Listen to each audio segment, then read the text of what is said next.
Hello folks, today we're going to be doing these three sections, 9.2, 9.3, and 9.4. They have different names which really pertain to the identities involved. Let me show you this packet here.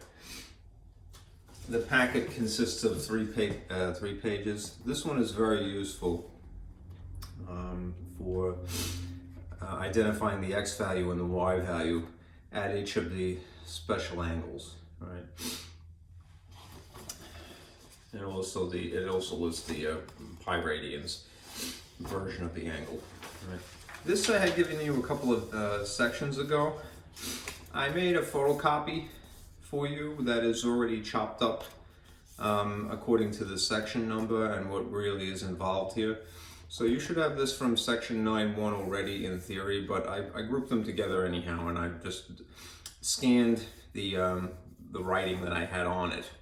Right, these three things are, well, these two things really, they're just separated, are the quotient identities that are good to know. These things in orange are reciprocal identities. This is an even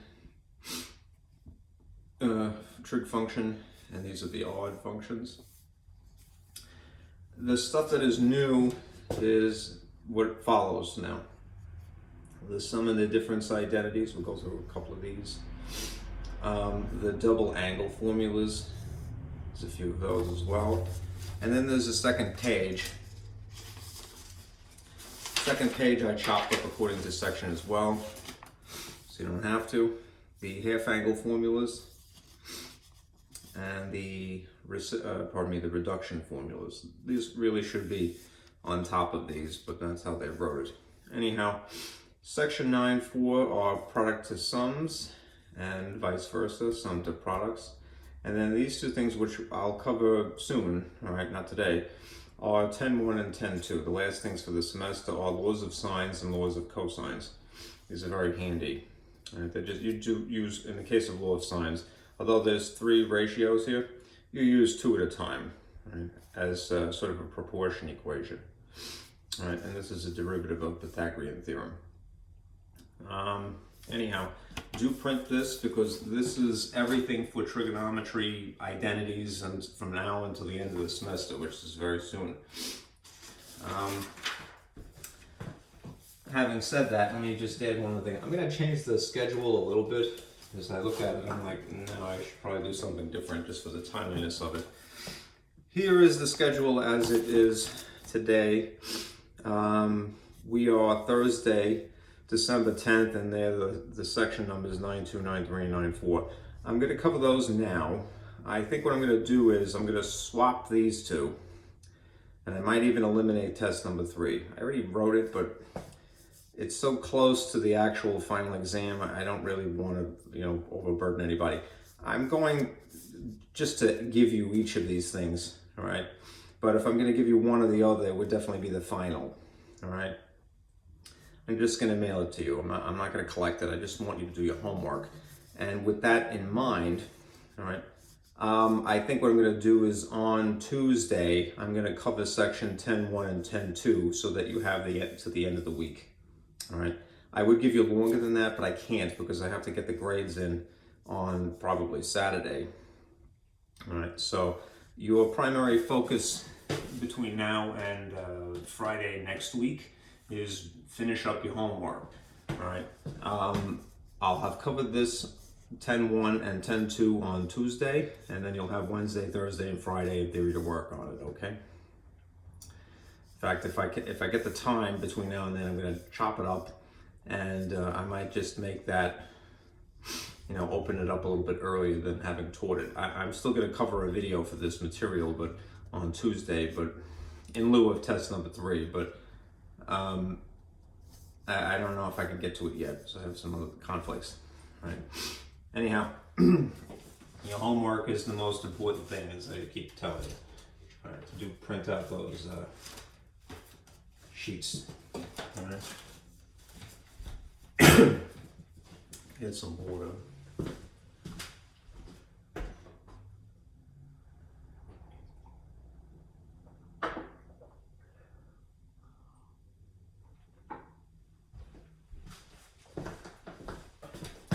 Now, having seen an overview of the identities and formulas, you might wonder, well, geez, what's the purpose of any of these?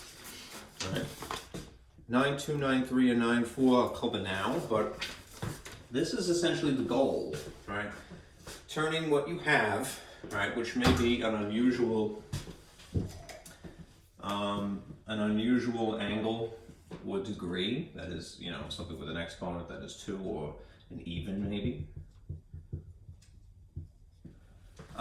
into something that you want, all right, a special angle, you know, a 30, 60, 90, or the 45s, right, and something that is first degree, right. That is the purpose, if you're going to subscribe a purpose to anything, of these identities and formulas, right? It's sort of, shall we say, trig alchemy. Turning what you have into what you want, okay? So, having said that, let me give you sort of an overview, an idea of what they are. I like to draw these little diagrams, you know. These identities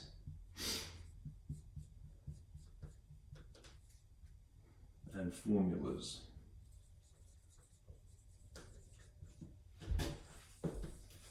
There's section 9.2 formulas, identities. 9.3 and 9.4.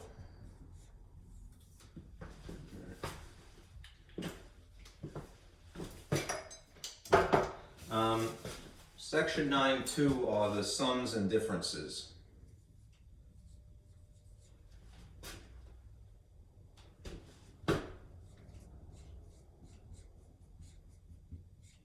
Identities. Right. Section 9.3 are, well, there's 3 things. There's double angle formula,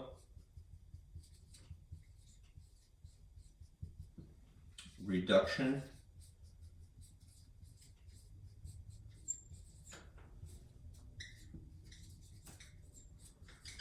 and half angle.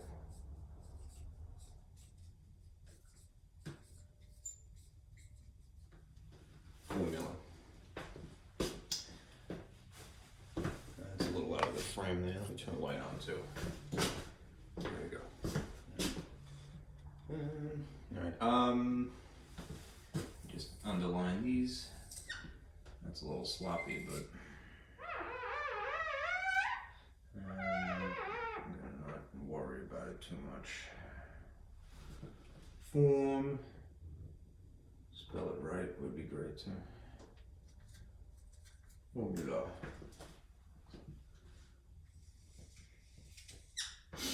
Okay. And section 9.4 is product to sum.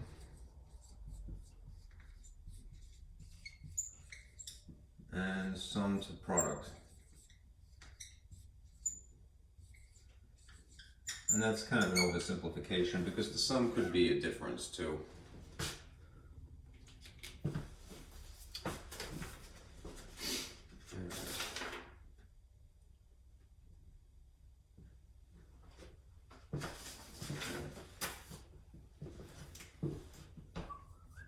Diff.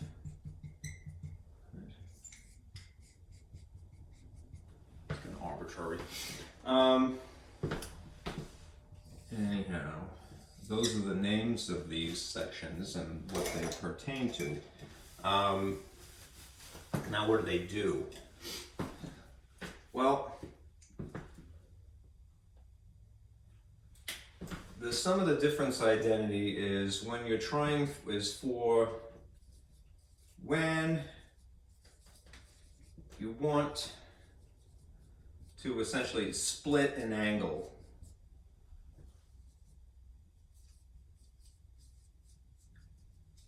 into some combo of 60, 30, 90, 45, the special angles. Okay. Like for example, if you had the number 75, yeah, you could use your calculator, but you could also get the exact answer. Remember, a calculator, if you have anything irrational involved, would give you a decimal that you would have to round at some point. Whereas if you did it by hand, you could get the root. You know? Anyhow, that's the goal. Basically, take something that is again unusual, right, and somehow describe it in terms of some combination of 60, 30, 90, or 45. The double angle formula is a situation of when you have two angles that are equal to each other. Two equal angles.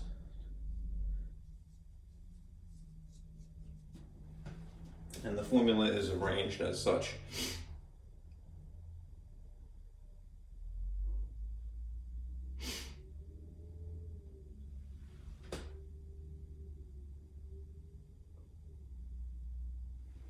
This is basically, you write the double angle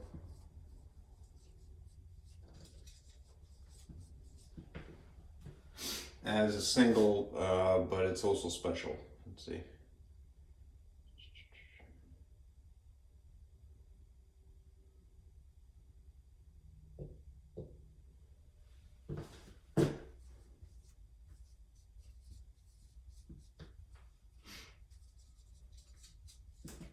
Okay.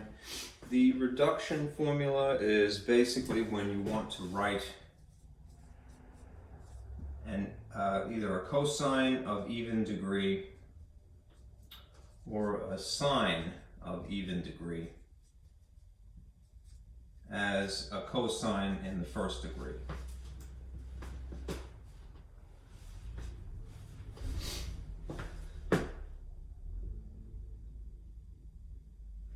The half angle formula is essentially, and I hope I have enough room for this, I'll put this in a different color here. When you want to take something that is hopefully half a special angle,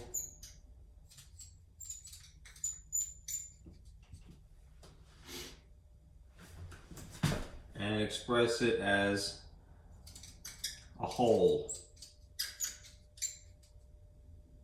angle, or vice versa.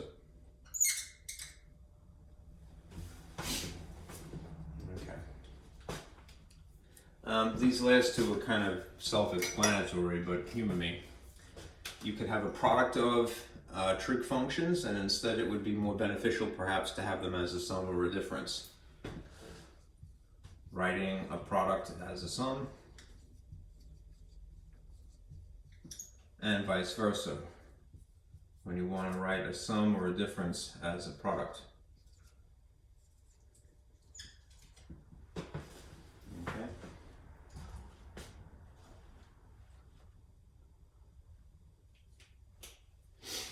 Let's see.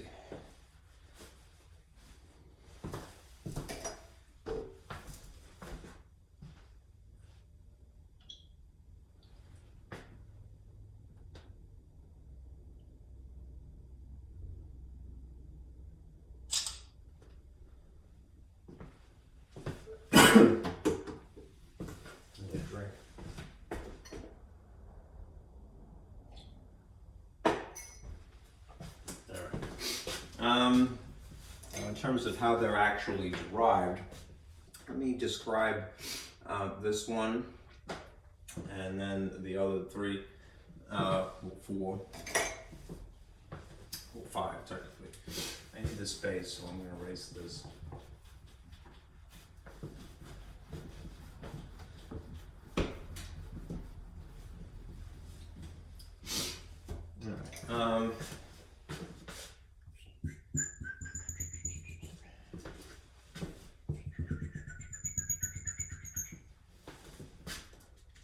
This is getting a little dry here.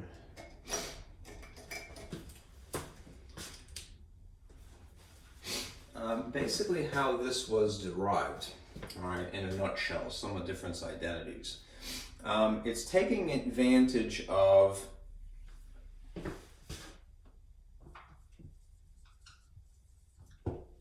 firstly, the coordinates x comma y in a unit circle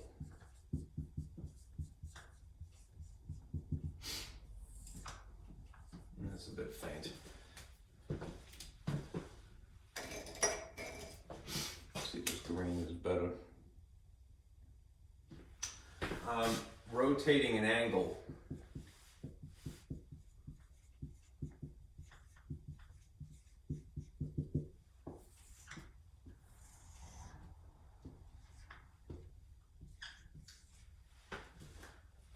the distance formula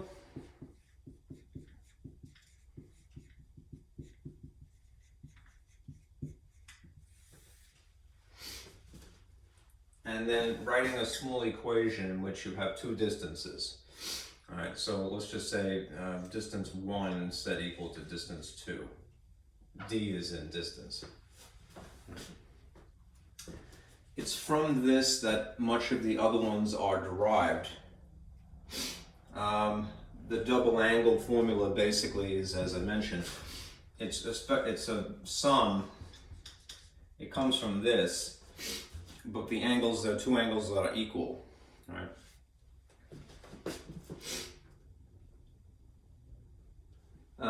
The reduction formula is derived from the double angle formula.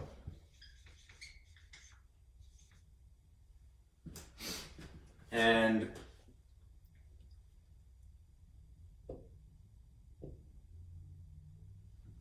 the reduction formula can derive the half angle formula.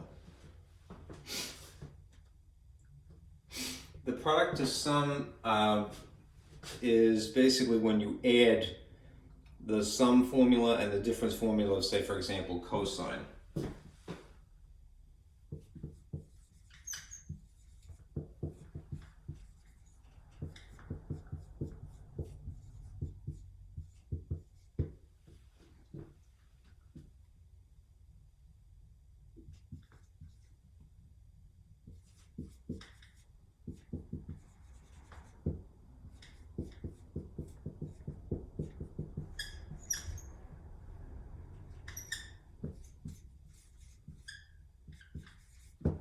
You can derive the first of these from doing that process. And the sum to product is a little bit more involved, but it is ultimately derived from this, right? It involves basically a fancy U substitution. In fact, you might even call it V substitution because you opt for doing this twice, using once calling it U and a second time calling it V. All right. So everything is basically contingent upon this, right? Which itself is contingent upon all the things that you're familiar with: angles, the distance formula, and coordinates.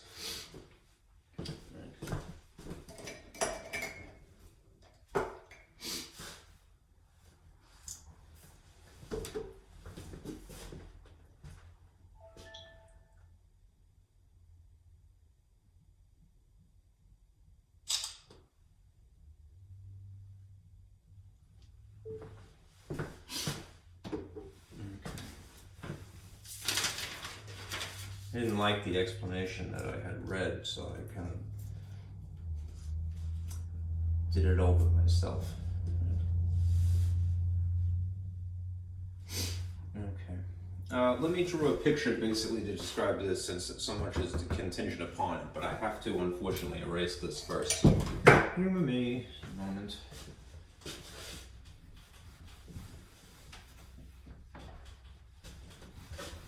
And then we'll go into examples.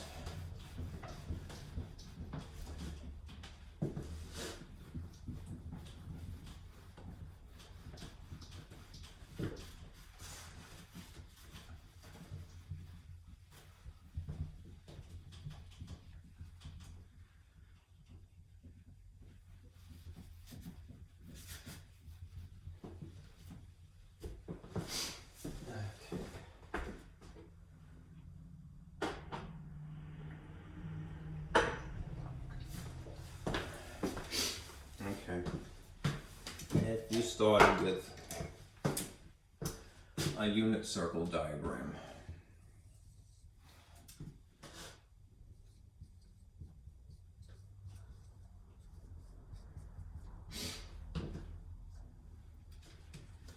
And hopefully my stencil is handy here.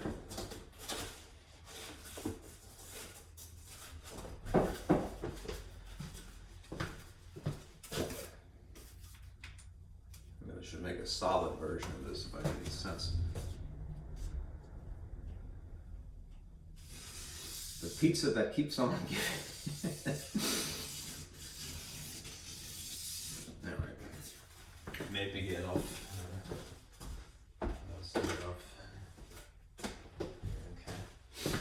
Okay, it's a little faint.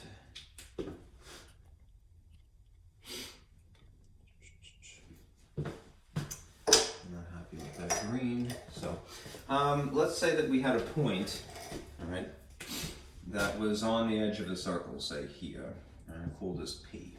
All right. And a second point that was over here. I always have such limited colors. Q. Just because they follow each other in the alphabet. And here's the center, which we'll just call O for origin.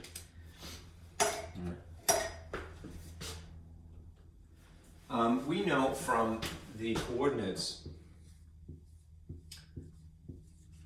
on a unit circle, right, that you could label this specific point X and Y, right? And similarly, you could do the same thing for this point over here, right? It would, in theory, be some X and some Y.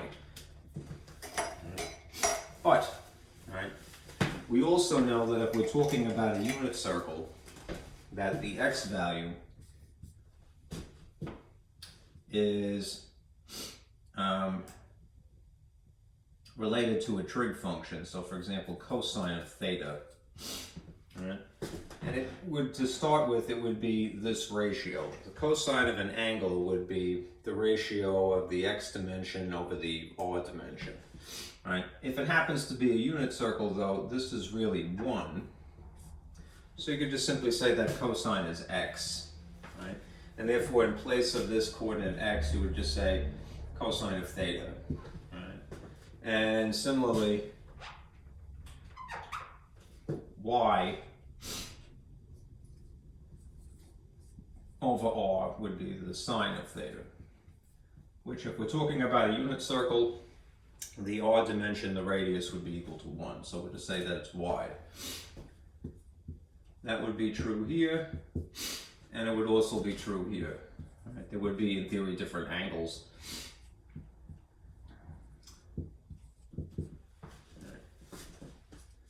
Now, this particular point here would be derived from the angle starting at 0 and read all the way to the terminal side here, right? Versus this particular theta would be read from 0 to the terminal side there. I'm trying to be very faint about this because part of the confusion is that you end up superimposing layers of information. It's not good, all right? Anyhow, so because in theory you would have a different theta here, a different angle here, and a different angle there, naturally one is evidently larger than the other. That's kind of cute. This appears to be obtuse. They opt for different Greek letters other than theta. So we'll call them alpha and beta instead.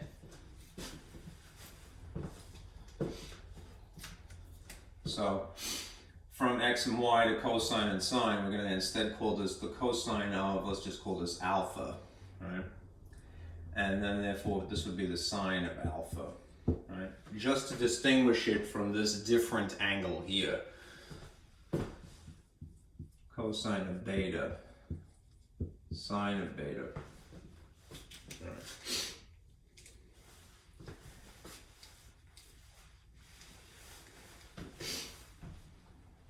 Now, in theory,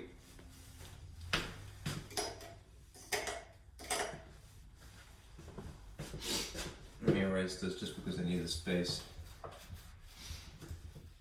As with any 2 points on the coordinate plane, right? If we wanted to calculate the distance from this point here and here, it would be the length this way, right? A distance, right? Think of the distance formula, right? If the distance formula d is equal to the square root of 2x's subtracted and squared, added to 2y's subtracted and then squared, then in theory, if we knew the coordinates here and here, x1, y1, x2, y2, whichever you prefer, let's just say that those are the 1s and those are the 2s, you would fit them in here, right? The actual numbers, and then you would calculate this distance from here to here. You know? Well, the thing is that we're not calling them x and y anymore, right? What are we calling them? Cosine of alpha and sine of alpha. So what you would have in a situation like this is x2 is cosine of beta, technically, right? And that would make y2 the sine of beta, to superimpose it here. And x1 would be cosine of alpha. And y1 would be the sine of alpha. And then you end up with expressions like this. Cosine of beta, I'm just going to call it b, all right? And cosine of alpha squared plus sine of beta minus the sine of alpha squared. These, although it would be intricate, all right, are a binomial-esque factor, right? There's 2 terms essentially here and they're being squared on top of it. They would behave in the pattern that we are familiar from factoring, all right? Perfect square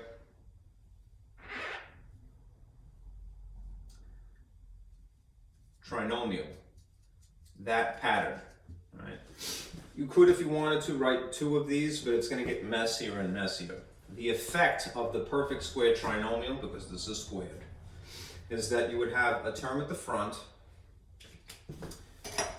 that is squared. So it would be cosine squared of beta, all right? And a term at the back that would be cosine squared of alpha. And then the thing in the middle, if this is the minus incarnation, would be minus 2 times those 2 things. So you'd have cosine of alpha, cosine of beta, plus, right? And that's just from doing this one. It's more and more messy, right? This one over here, right, is the same thing. It's going to behave as the perfect square trinomial if you foiled it, right? Because it's squared and it's a binomial-esque sort of thing. It has 2 terms. It's just that it's going to have signs in it instead. So you would have the sine squared of beta minus 2 times the sine of alpha sine of beta plus the sine squared of alpha. Right? And in between them, these 2 things are being added. Right? What you're would try to do naturally, right, is blend together anything that you could, right? You're not going to be able to actually add or subtract, right? Because you don't have like terms. But what you do have are things that you could put together, move them around so that they're adjacent to one another, that take advantage of Pythagorean identity. Right? Remember, the Pythagorean identity is that the sine squared of an angle plus the cosine squared of an angle is equal to 1. How convenient is that? We have some squares here, right, in several places. The only thing that you have to be very careful about if you're going to derive this from scratch is the signs. You don't want to fudge it, and it's very easy, especially if you're like me. All right, you have sloppy handwriting and you're only working in, a couple of inches of space. So if you're going to do this, and I would encourage it, it's kind of fun, the exercise in logic. Do it on a nice big piece of paper, right? Don't confine yourself when you're deriving something. right? Have an infinitely large canvas, if you will, right? Anyhow, the things that you can combine, all right, I'm going to circle for the sake of Pythagorean identity.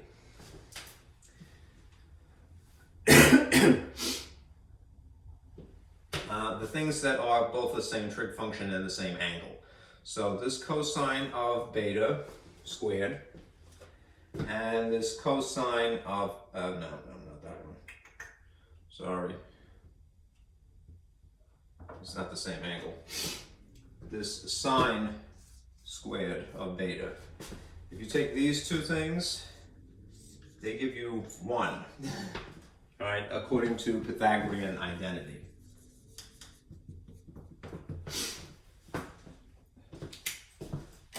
I'll circle the other ones that work. There's cosine squared of alpha, and there's sine squared of alpha. All right, as long as the signs are legit, this is positive and that's positive, this would give you a second 1. All right. And they are going to be added ultimately.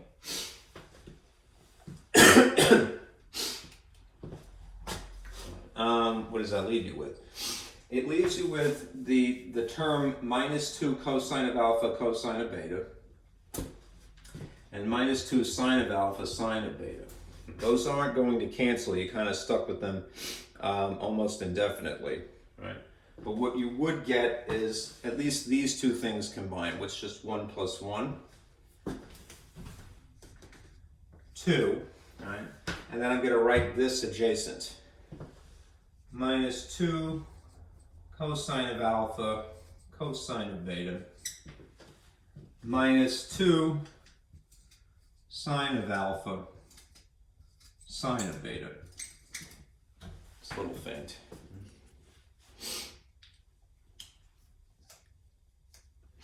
All right, and basically, insofar as this particular distance, the distance from here to here is concerned, you're nearly done, all right? The only thing to do is that you would have to put a little hat on it, right? Don't forget that this is still underneath the radical. So all of this, a little bonnet, all right, to be saved for later, right? Because ultimately what we're gonna try to do is we're gonna set this first distance equal to a second distance, and it would have to be fundamentally correct as well. We can't just make up some other distance. We need something that is legitimately equal, all right? Anyhow, this is D1. Let me erase the gobbledygook in here.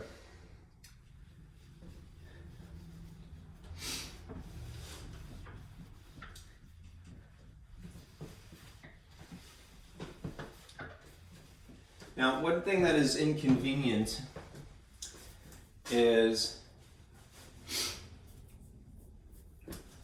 that the angle here, right, is up in the air, right? In theory, what you could do is take what is in theory an angle in between here and here. This is an angle. Right, and you could call it POQ if you wanted to call it that, anything. Right. This angle is not really sitting on an axis, right? But if we rotated it,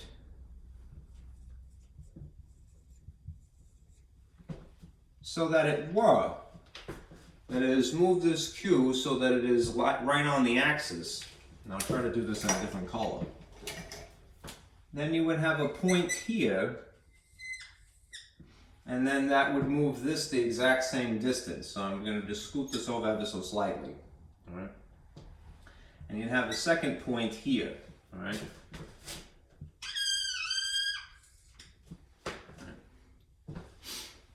Rotated, all right? And just to distinguish the first blue POQ from what is now the same exact angle, it's just going to be labeled differently, all right? I'll give it these letters, A, O, and B, all right? angle POQ would be now rotated so that the initial side here is sitting right on the axis, and that is very strategic because if we're talking about a unit circle, what is true about the dimension from here to here? Right? The coordinate of B at least would be 1 because the radius and the x dimension would be identical, 0. 0 for y because it's not up in the air anymore, it's right on the axis.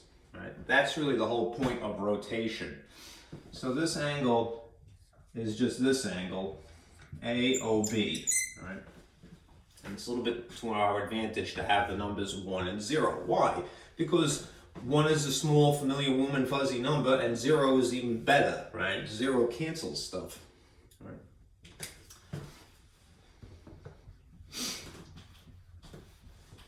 So, in terms of dimensions now,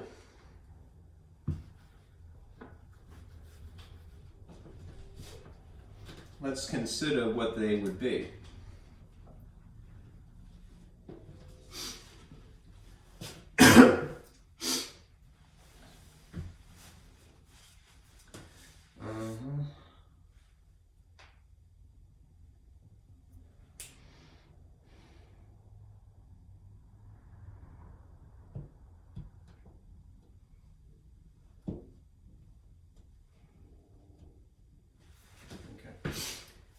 Well, we would start with x and y in both instances again, right?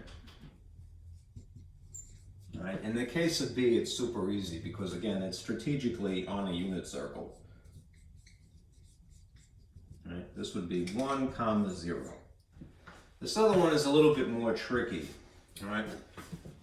Because in order to get it to be, well, we could easily turn it into what x is. It's cosine of theta again, and y is the sine of theta again, right? But we're not using theta, we were using alphas and betas. So this is, although it is the angle from here to here, right? We need to refer to this angle as an angle from here to that terminal side there. So this is an angle, all right, which for right now is called theta, but we have to call it something else, right?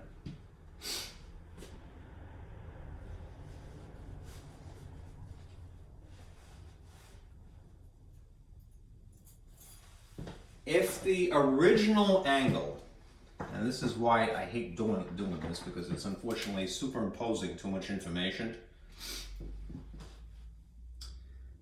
I'm going to erase just a wee bit in here.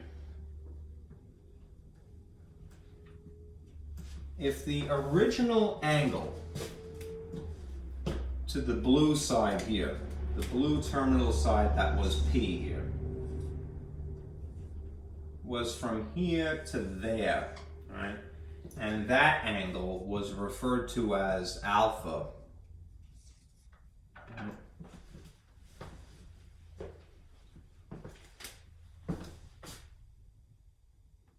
And you can see that it is a smidgen. I'm going to purposely shade in a little bit. It is a little bit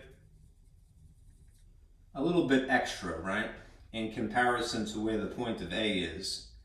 How much is that little extra wedge here, right? That little extra wedge here is equivalent to this wedge of angle here, right? And that original angle was called what? This angle was referred to as, what's my right here? Angle what? Beta, right?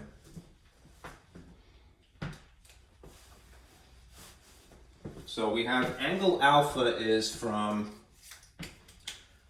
0 all the way out here, right? That's the whole 9 yards, if you will.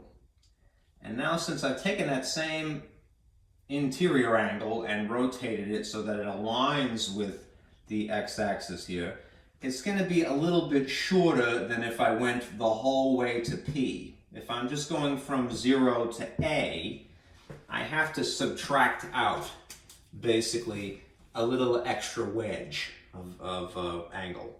All right. What it turns out to be is this. All right. Instead of calling this cosine of theta, we're going to call this the cosine of that difference. All right. The angle from here to point A, all right, is alpha minus beta. And therefore the sine is the difference of alpha minus beta. Right. And this one we don't have to worry about because it's more conveniently written as 1, 0, point of B. Right. What we would end up doing then is using the distance formula a second time. But we're changing the labels. We're changing the substitutions. The substituted value in place of x2 would now be cosine of alpha minus beta from point A and 1 and 0 from point B. Ultimately, the distance that we calculate, and this is a second distance, is going to be set equal to the distance we have written down here. All right, it's just going to be a little bit uglier to start with. So what you would end up doing is basically, let's say x2 is from B. That would be the value of 1. All right. And therefore x1 would be cosine of alpha. So this is minus cosine of alpha minus beta.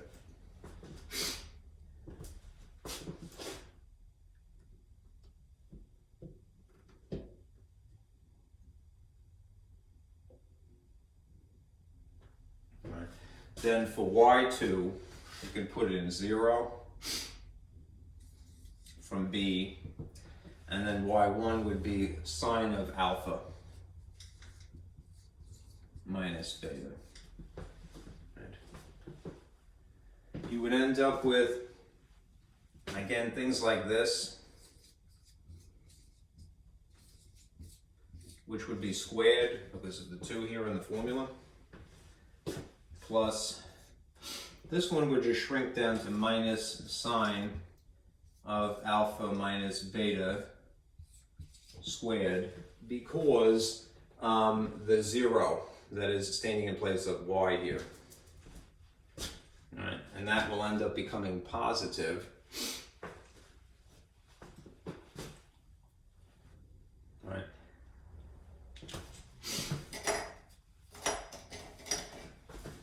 I need the space now.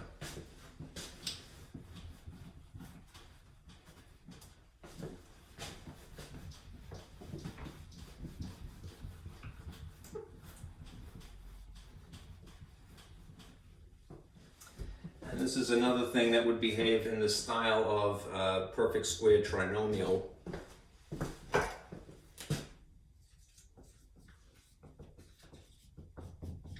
That is the outcome. It would be 3 terms, and there would be a square on each outer side of it, and a double of the 2 things multiplied in the middle. So 1 squared is just 1, all right? And on the far edge, it would be cosine squared of alpha minus beta. And then in the middle would be minus twice as much, so 2 times 1 technically, and then this thing again, cosine of alpha minus beta plus. All right.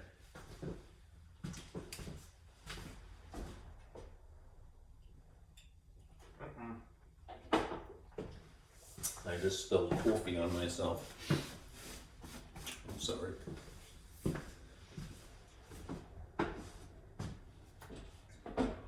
Cold coffee. That's why I smell like coffee, because I'm always spilling it. Alright. So, to abbreviate this chunk that I'm dealing with here,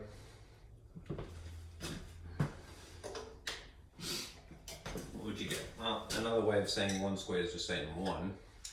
This is minus 2 cosine of alpha minus beta. and this is plus cosine squared of those two things.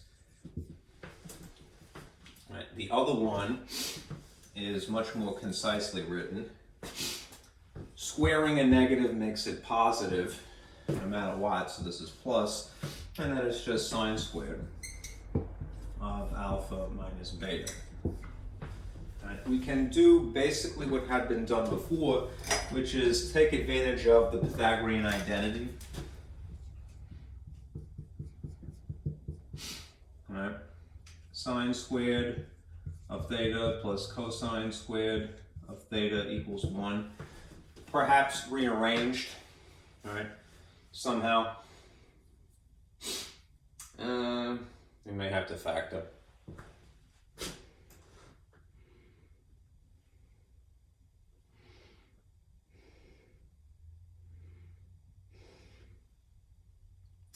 Let's see.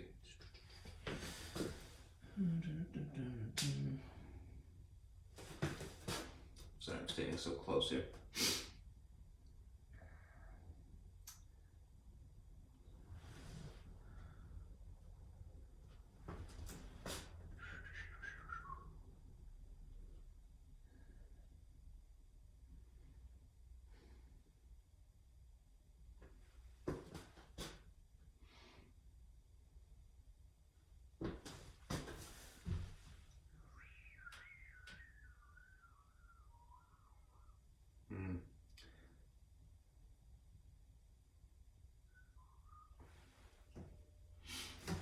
These two are the Pythagorean identity, just perhaps written backwards. So that means the one that is here, and then this is just an additional 1. So plus 1, and then there is what is there, right? Minus 2 cosine of alpha minus beta, which can then be combined. 1 plus 1 is 2. 2 minus 2 cosine of alpha minus beta.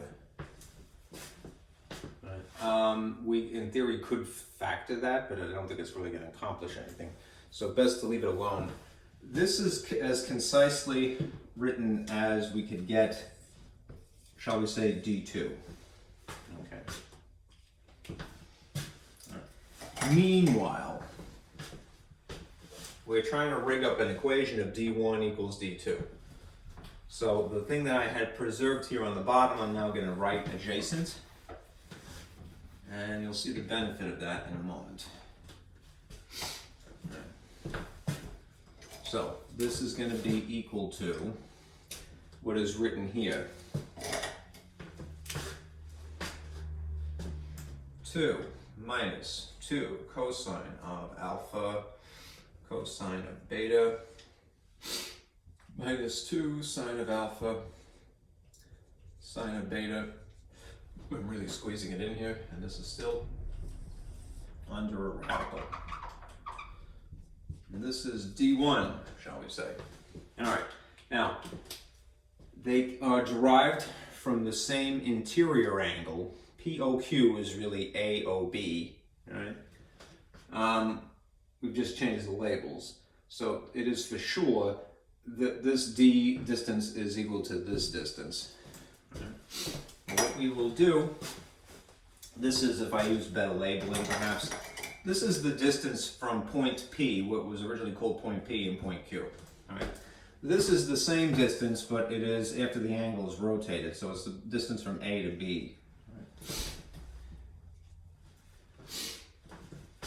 If we were going to solve this algebraically, we would perform opposite operations. How do you get rid of something that's being square rooted?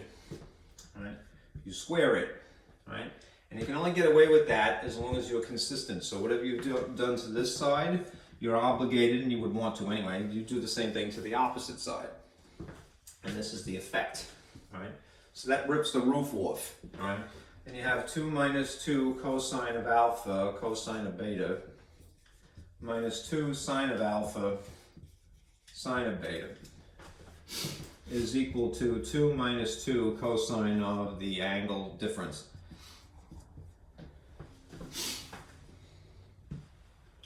Okay. Now, we can do a little basic arithmetic, you know. Now it's still technically algebra, but one is the other.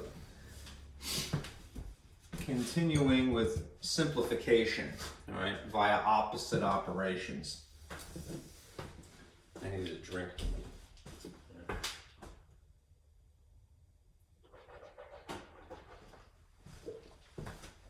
Let's get rid of the 2's.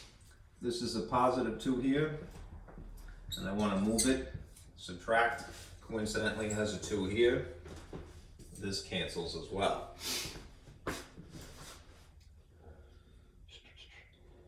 So that leaves you with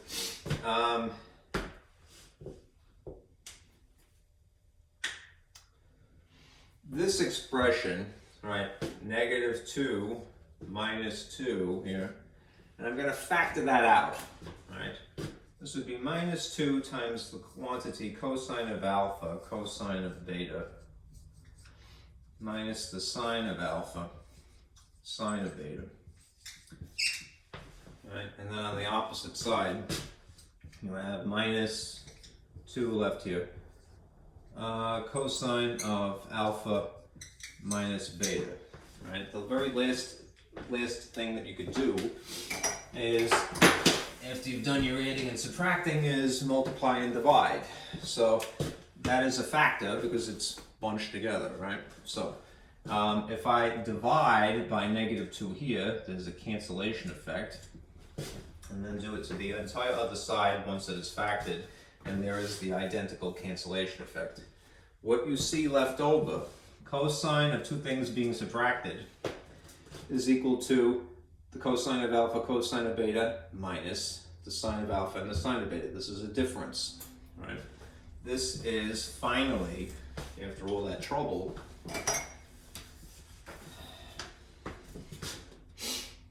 this particular one.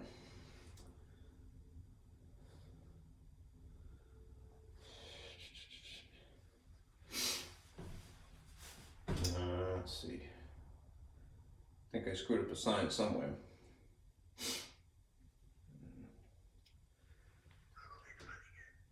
Oh, well, once I factored it, I'm sorry, neglected one thing. Once you factor out negative 2, that becomes a positive. All right. There you go. All right. So, basically, that's this second one.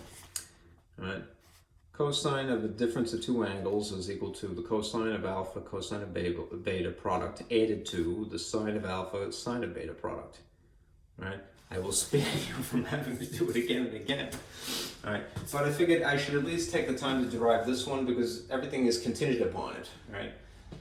Double angle is a situation where these two angles would be identical angles. Right? So. And then from the doubles, you get the reduction formula. From the reduction formula, you get the half angles, right? And then when it gets to the products and sums, it's back to borrowing from this again. Anyhow, let's do some examples now.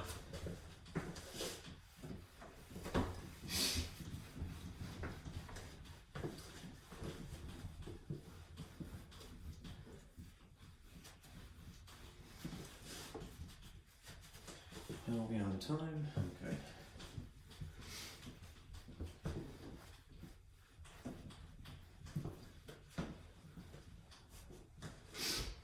Okay.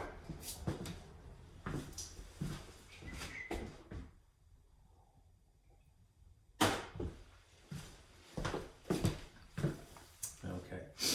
So to get your feet wet, let's do this one. Suppose you had to find the exact value of the cosine of 5 pi over 4 minus pi over 6. Right? It might be tempting, and it's not really wrong to do this, but it would be defeating the purpose of having these options here. All right, so we're going to do it without the use of a calculator. All right, what do you see? You see two distinct angles. So in your mind, just say that this is alpha and this is beta, and it's the minus incarnation. Okay. The formula that we have for the difference is equal to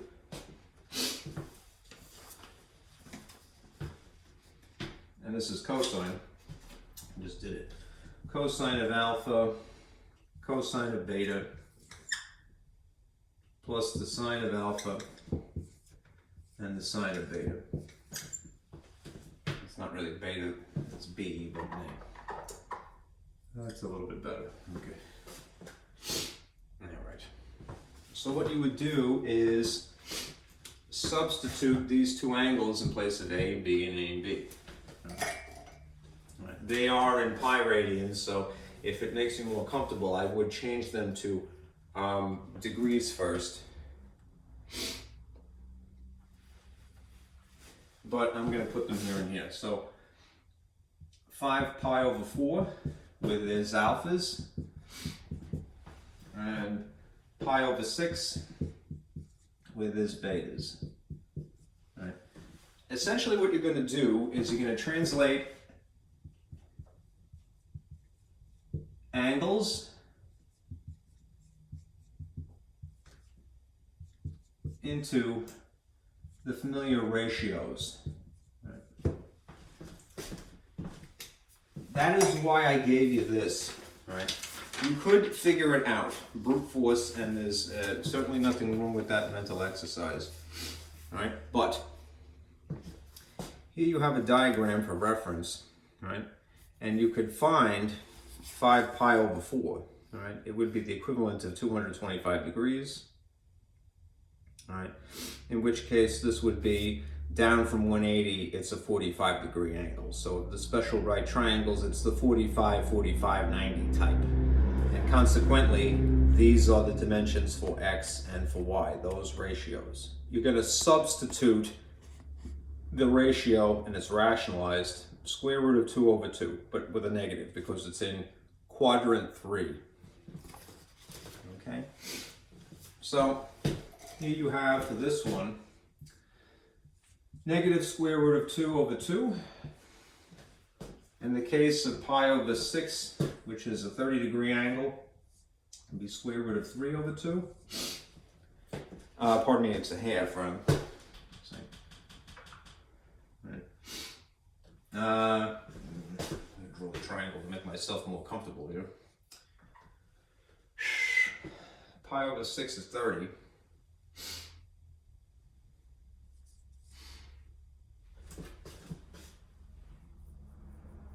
I think I duplicated this wrong, didn't I? No, I was right. I am right. Yeah, sorry. Pi over 3 over 2. All right. How come? Because if this is pi over 6 is 30 degrees, of the special right triangles, it's square root of 3, 1, and 2. Cosine is adjacent to 30, right? And the radius here too, hypotenuse. All right. When you get to these, 5 pi over 4, standing in place of 45 degrees is 225. It's just got different signs because it's in quadrant 3. This would give you negative square root of 2 over 2 again, right? And in place of sine, sine is opposite of the angle, so it's 1/2. Okay. And these are being added. Right. So we could combine them and simplify if possible. All right.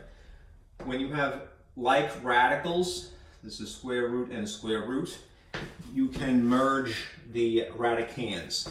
Right. You multiply like radicals, and by that I mean that they have the same index, they're the same type, they're both square roots. Right. Multiply the inside, the radicands. That is the insides. Right, so 2 times 3 is square root of 6. It's a negative because this is a negative times a positive.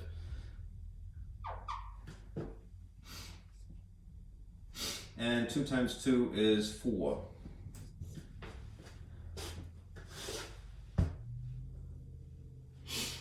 All right, essentially here and here, you're going to have 2 times 2 is 4, like denominator.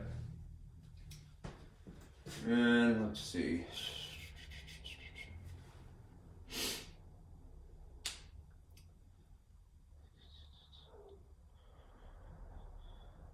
Yeah, that's good.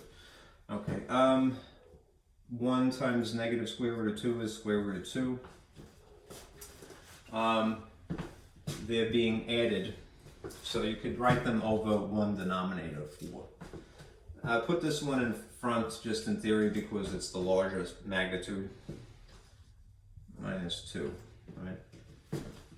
These two angles subtracted are exactly this value. Negative square root of 6 minus the square root of 2 divided by 4. Now as proof of that, right, let's go back to what these actually were. All right? 5 pi over 4 is really 225 degrees. All right? Pi over 6 is really 30 degrees. Right? If you subtracted those two, what would you get? 195. This is a peculiar angle, right? The cosine of 195 is really what this is. If you use your calculator, and there's no sin in doing that, right, look at what you're going to get. All right, I'm going to make sure my mode is in degree mode, just for my personal preference here. If you got the cosine of 195 degrees, you would see that you get this decimal, negative 0.966 almost.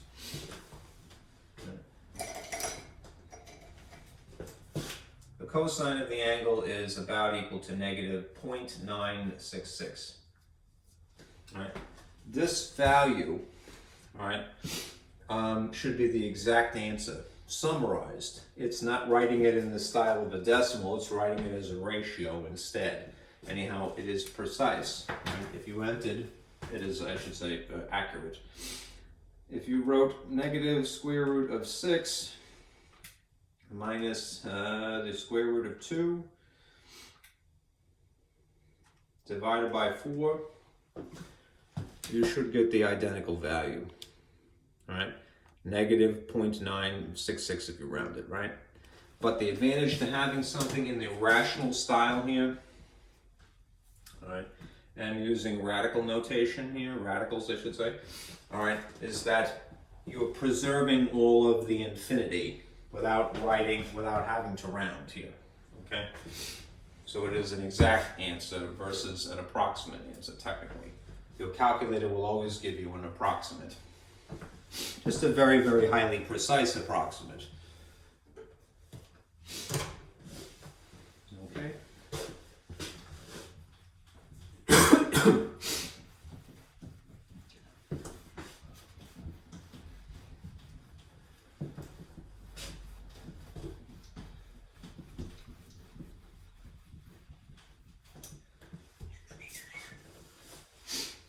All right, that's starting with two angles that are already separated.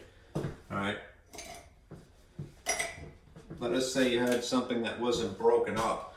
So as an example, and you want to find the exact answer,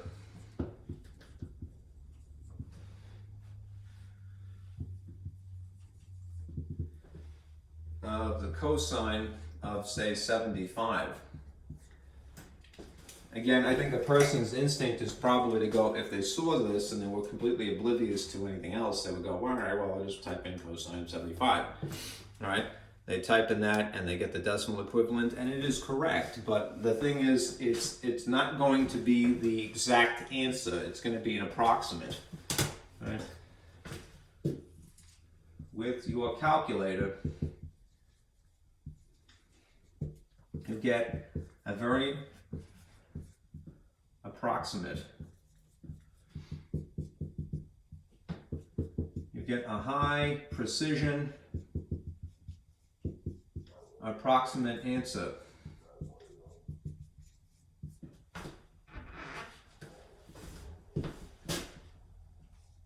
Right, which is cool, right? But if you want an exact answer, you're going to need to express this as ratios, okay?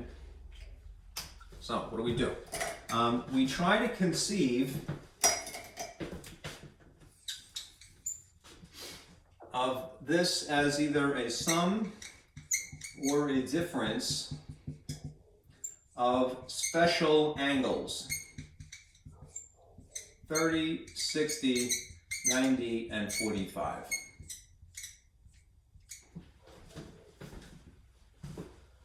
My face is getting cold.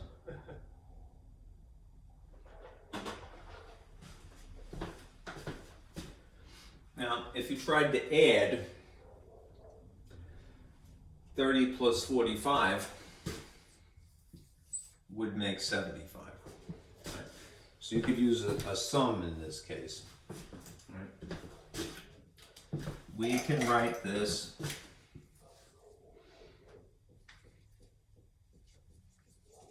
as the cosine of 45 plus 30. Right? That would be our alpha plus our beta in this case. And then you would go to your reference and you check out where the sum would lead you. All right. This would mimic the model of cosine of alpha plus beta. So we're going to duplicate what that identity would be.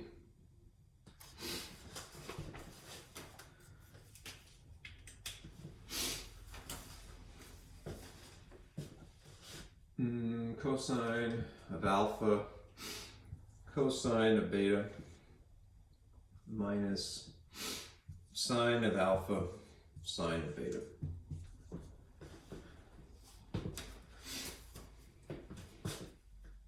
All right, and then substitute the values. So if we're calling alpha 45 and we're calling beta 30, then wherever there's an alpha, you put 45. All right, wherever there's a beta, you put a 30. All right, and then again, you're going to translate basically these angles into ratios. All right. You can use again this diagram. Right, it would tell you naturally what the x value and the y values would be for 45 and for 30 respectively. No sin in that. It is the fundamental information though. I would memorize these relationships, right? For 30, and that's not a very good 30-degree angle. Yeah.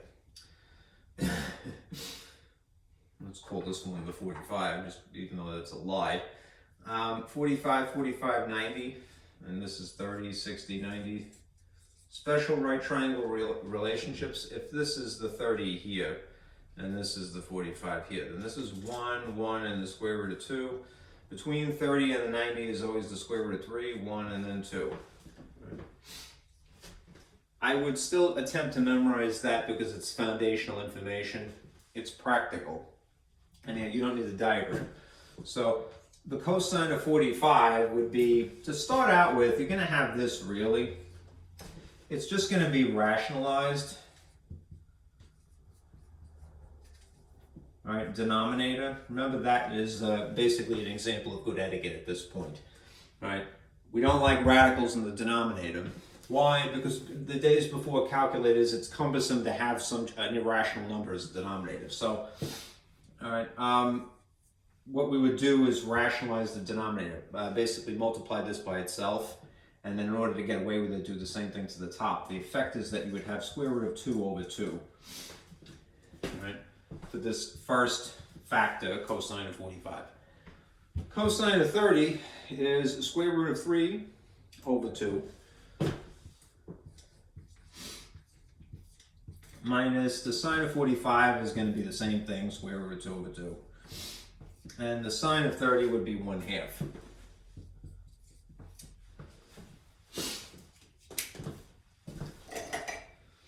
So, need the space.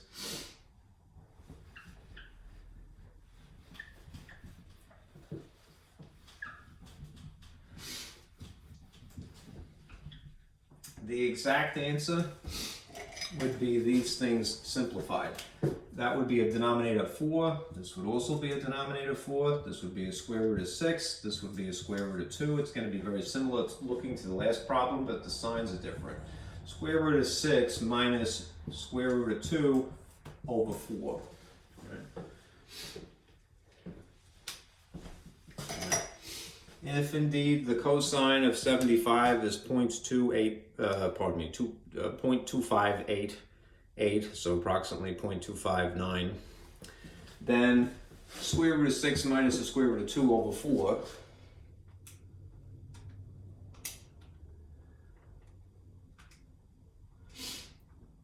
should give you the same value. Be careful if you're entering this with your calculator. Use parentheses. Oh, crapola.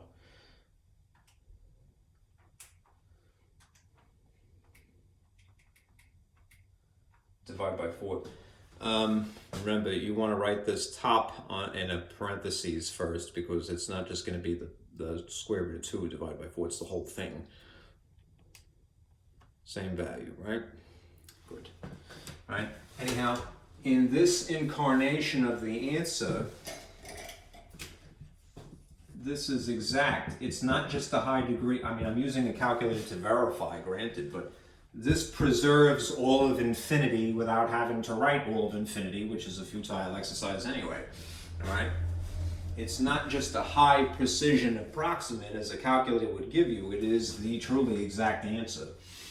If you were trying to use this as part of some larger calculation, a value that is a radical, that is an irrational number, all right, you would want as correct an answer as possible without, any rounding.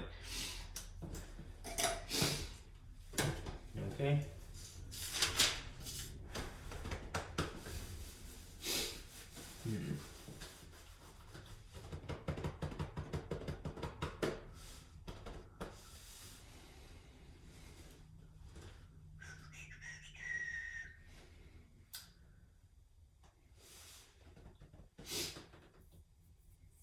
Here's a problem that is kind of disguised.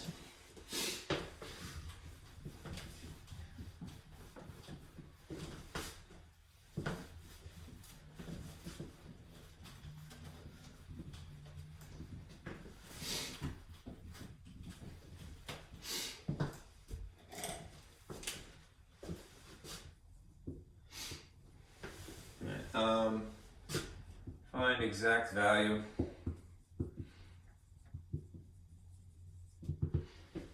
of the sine of the inverse cosine of this ratio, 1/2 plus the inverse sine of 3/5.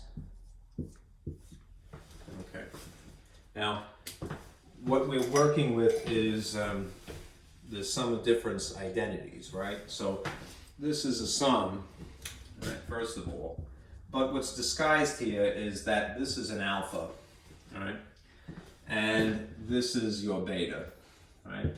They are two angles, they're just not written that way. They're written using inverses. Right?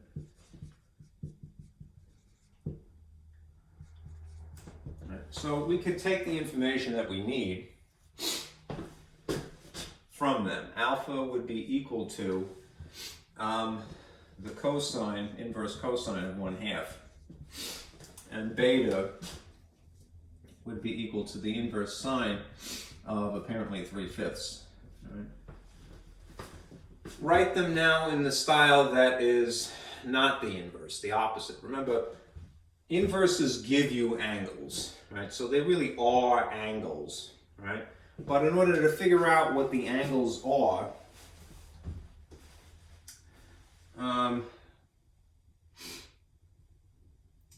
we're going to basically convert these back to regular trig functions.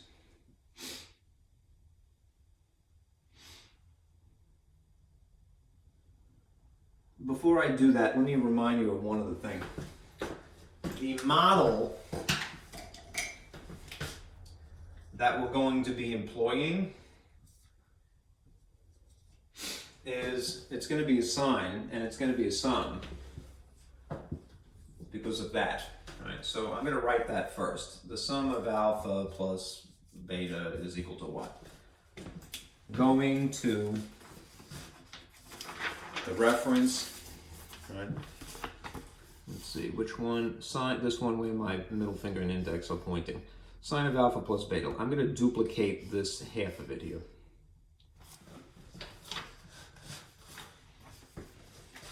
Sine of alpha, cosine of beta, plus cosine of alpha, and sine of beta. It's a fancy plus there. I never drew a plus quite like that. Looks like the Chevrolet symbol almost, right?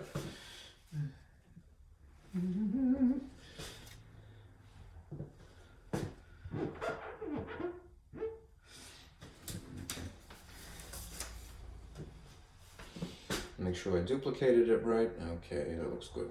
Okay, now we can glean some information from manipulating these two, right? But it's not going to give us all of it, unfortunately. There is an extra step, right? If the angle is equal to this inverse, then what you can acquire from this is that the cosine of alpha is equal to 1/2, right? That is the inverse way of writing it. That is the regular trig version way of writing it, where the angle is here and it gives you the ratio rather than gives you the angle. Similar thing here, all right? This arranged is sine of, we're calling it beta instead, 3/5. Okay.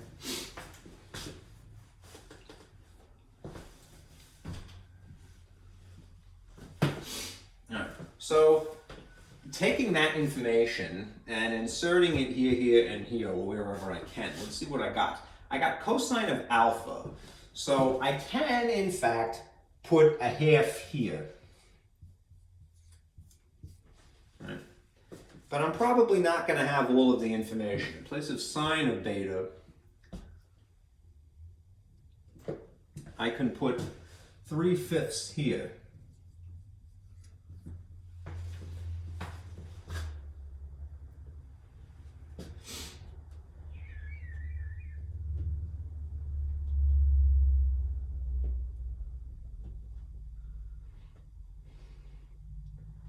I think there's more than one way to do this, as is often the case with math, and I don't want to lead you down the more complicated road, not intentionally. All right? Whenever I see relationships like this, 3/5, and I know that they came from a triangle, all right? If I'm just going to call this beta here, sine is a what? It is an opposite of the angle and a hypotenuse, which means that opposite of this angle would be a dimension of 3 here, all right? And the hypotenuse would be 5 here. This is famously a Pythagorean triple, right? Except that one of the dimensions is missing, all right? So if you solve this for, let's just call this question mark for right now. A squared plus b squared equals c squared. I'm going to do it two ways, but humor me for a moment. If I put the question mark in place of b here, as in the bottom, then this would be 3 squared, and this would be 5 squared, and I would bet that that is 4, right? Because 3 squared is 9, plus this question mark is equal to 25, right? And you would subtract 9,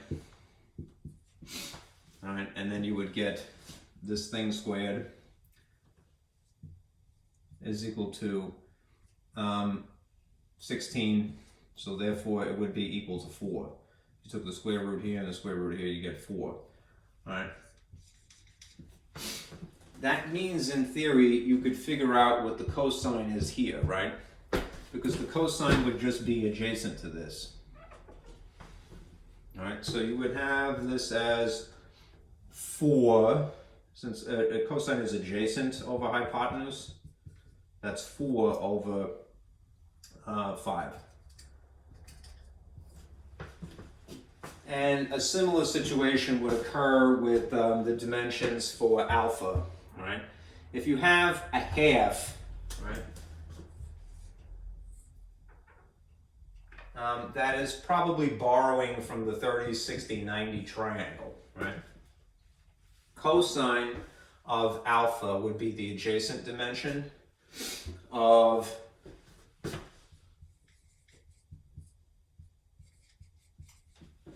one here, and the hypotenuse would be a 2 here. Having those two dimensions guarantees that this is going to be a square root of 3. You could verify it by putting 1 in place of A or B, and then 2 in place of hypotenuse C. Right? You're going to get the square root of 3 no matter what. What that means, though, is that this is actually a 60-degree angle, right? Instead of a 30, because the square root of 3 is always along the side where there is a 30 and a 90. Which means that the sine would be opposite over hypotenuse. And then you would have opposite of alpha would be square root of 3 over 2. Right? Those are in fact the correct dimensions, right? But it's not the only way to do it. As a matter of fact, the way that the textbook had done it is they used the Pythagorean identity, which to me is like, you know, why are you doing that? Why don't you just use Pythagorean theorem? It's simpler, right? Anyhow, simplified, you would have in this first case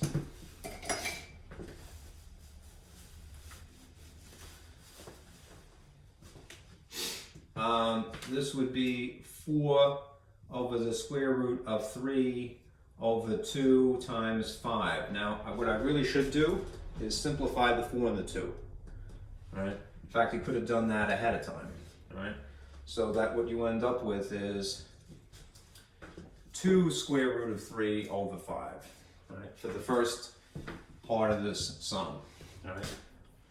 When you're doing this one, there's no simplifying you can get away with in this case. It's just going to be 3 times 10. All right?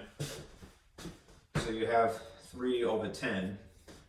If you want to group them together over the same denominator, it would be over 10, which means you would have to upgrade this, right? Which means that my cancellation that I've done here is unfortunately going to be spitefully undone. All right? So 10 over 4, square root of 3. So you'd have 4 square root of 3 plus 3. And that is correct. Okay? 4 square root of 3 plus 3 over 10. Let me just to summarize this. When you have a problem like this type, right? Because I wrote all over the place here.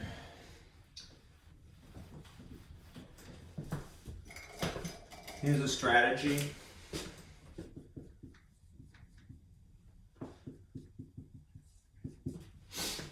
All right. Convert your inverses to regular trig ratios. All right. Then you could use the Pythagorean theorem, or in theory you could use the Pythagorean identity, you know, if you like. I went with the Pythagorean theorem because to me it's just easier. Right? But hey, what do I know? I just work here. Right. 4 square root of 3 plus 3 over 10 is the ultimate answer to this problem. All right. Let me make a note to myself.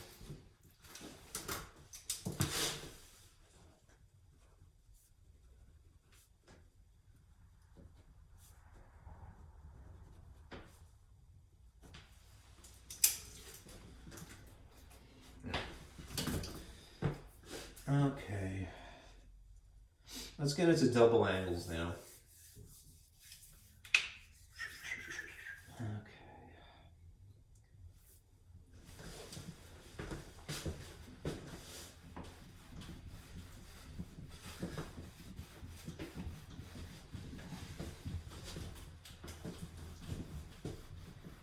Remember, double angle formulas are for when you have the special case of having alpha and beta are the same, in fact, angle, right? So the formulas basically abbreviate.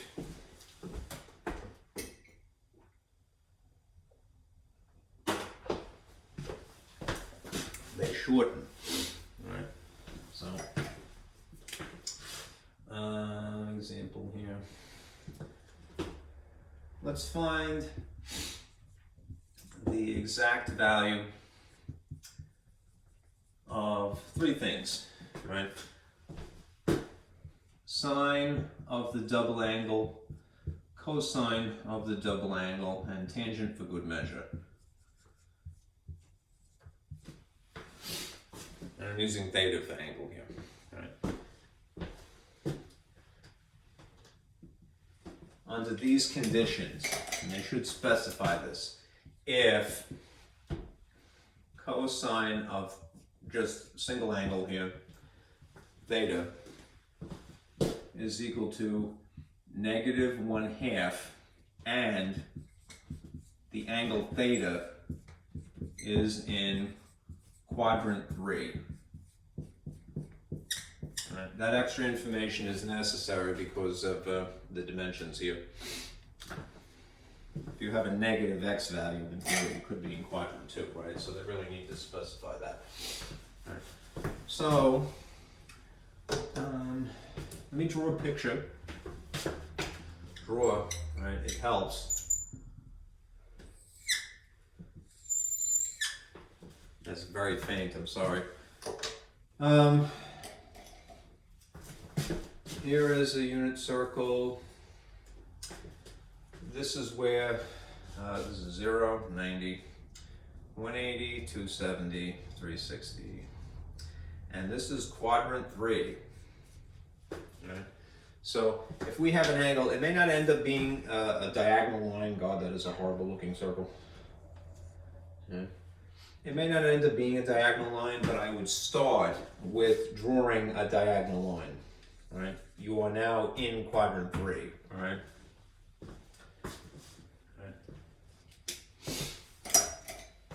And then you could draw a little triangle with these dimensions. Right? If you are in quadrant 3, what do you know immediately? That this x dimension has to be -x. And this y dimension has to be -y. The only thing that will be always positive, and it's really more or less a magnitude, would be the radius value. Right? Now, simultaneously, right? If I just enlarge this here, if I have dimensions of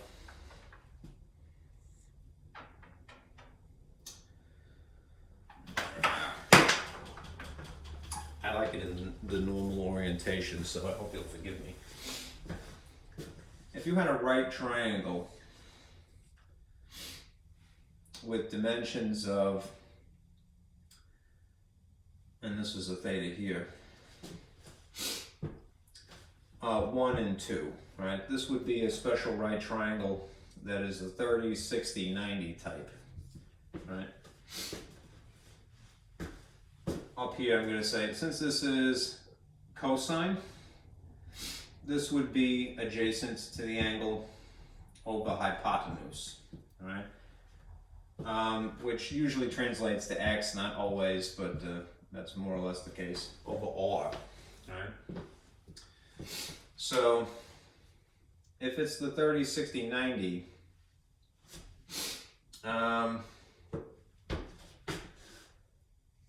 is theta. Adjacent to the angle would be x, and in this case it's -1. Right. This is usually the relationship as we see it. Right. But it is rearranged as such. So because it happens to be upside down,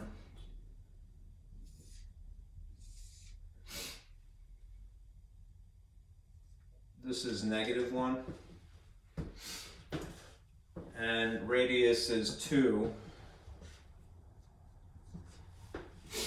All right, that would force this y value to be equal to the square root of -3. It's the usual situation where this is 30 and this is 60, but inverted here. And instead of having things in reference to 30, we have them in reference to 60. How do I know that? Because the dimension that is 1 is always from the edge that is the 60 to 90 edge, right? Whereas the dimension that is the square root of 3 is always along the edge of 30 to 90, right? This is the orientation of that special right triangle in this particular case. All right.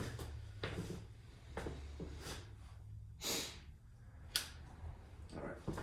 So if we go to the formula for sine, double angle of sine.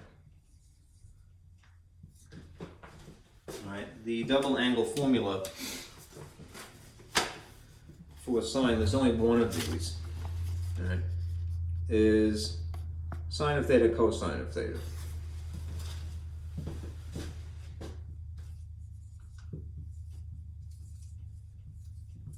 All right, I'm just going to substitute the trig values as they would be in this orientation in place of sine and cosine respectively.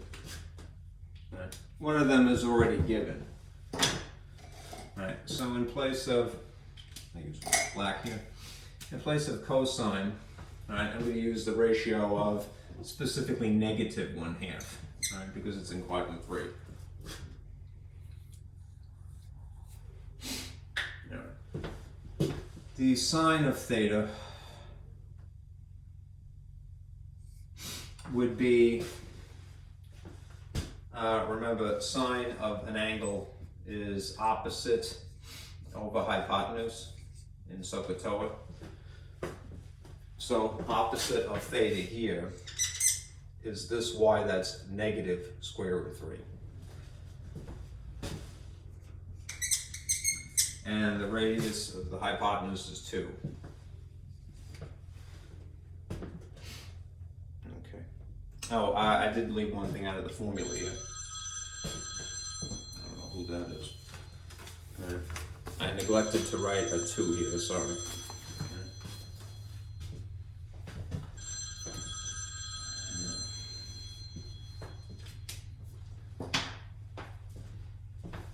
Most likely an advertisement, because it always cuts off exactly at that point and it never goes to the 4th ring and it never leaves a message. Anyhow, this is what we end up with. 2 times this ratio specific to this problem times this ratio specific to this problem. So if you want, you could do the brute force multiplication of the top times the top times the top, and the bottom times the bottom times the bottom, or try to simplify first, which is most of the time probably more strategic. I would do this, cancel out the 2's. A negative times a negative is a positive. Square root of 3 times 1 is just square root of 3, and then you would have 2 as a denominator. Okay. Now to do the other ones, you have a couple of more choices for cosine. I'm going to erase some of this because I need the space.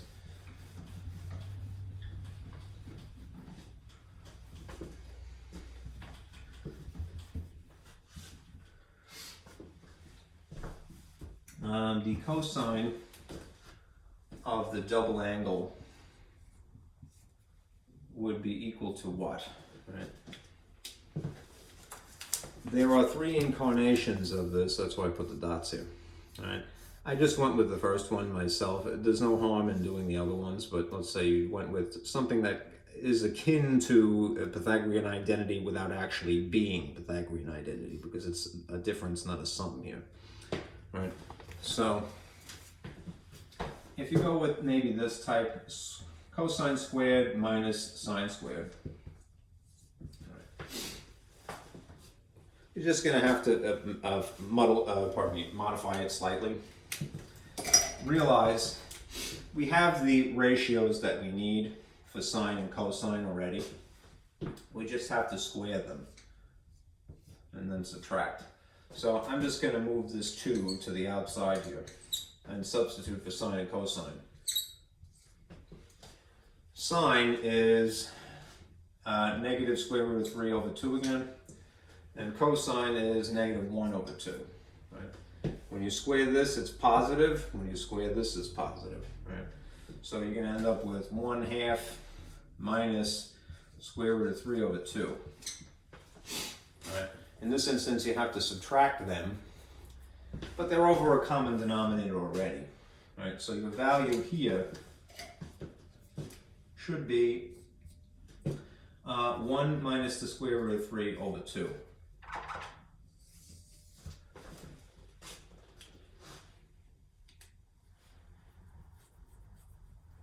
Oh, you know what I'm neglecting? I'm not taking my own advice. Yes, this also will make this positive inside the little capsule here. But what happens when you square a radical, right? Cancels the radical, which means that you can actually do this subtraction. Right? I'm jumping the gun here. Right? 1 minus, and also if I neglected to, geez, I'm a jerk here. All right? Square the top, square the bottom, not just the signs. I don't know why I did that. All right? This is over 4.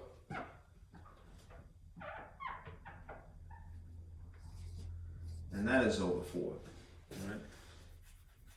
What is 1 minus 3 over 4? Negative 2 over 4, which simplified is negative 1/2.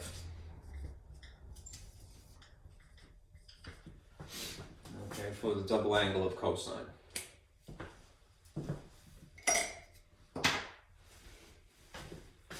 One more with the tangent.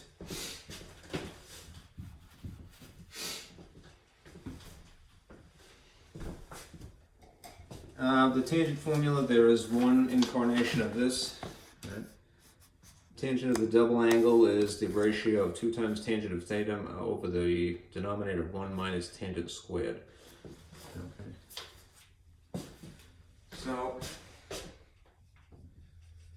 tangent of the double angle is equal to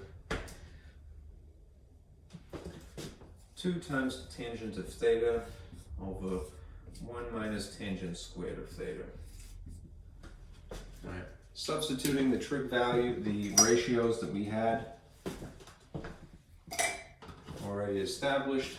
Well, in the case of tangent, we haven't done that yet, so we really do need to refer back to the picture for that. Let me put it here. All right. This is what the triangle would look like. All right, in relation to a theta here, negative square root of 3 and negative 1, and this is 2. Remember, tangent is opposite over adjacent. So in place of tangent of theta, we would use the opposite of the angle is negative square root of 3 over negative 1, which is going to reduce to just square root of 3. All right. And then we have the same situation here where we have this squared. So negative square root of 3 over negative 1. I need this space.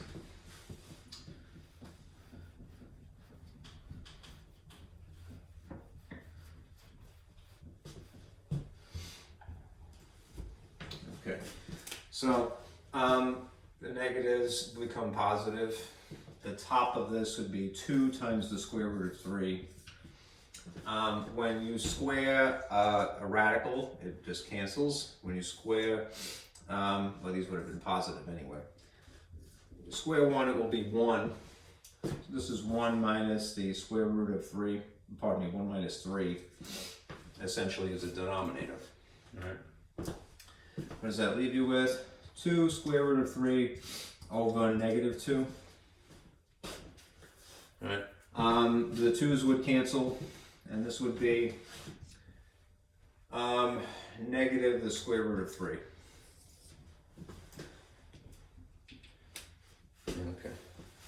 So that's tangent of the double angle, cosine of the double angle, and sine of the double angle.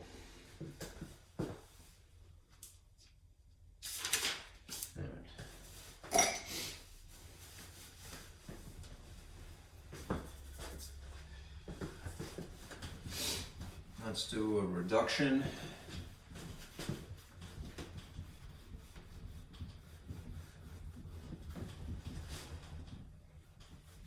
May have to hit this with some alcohol in a moment to clean it better. Let me get some water.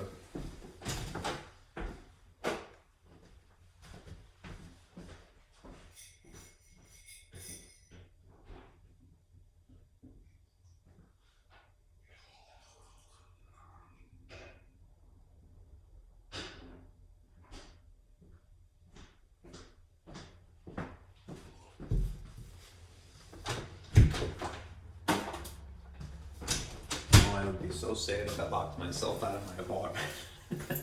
It'd be like a frantic living. Yeah. All right. Let's see.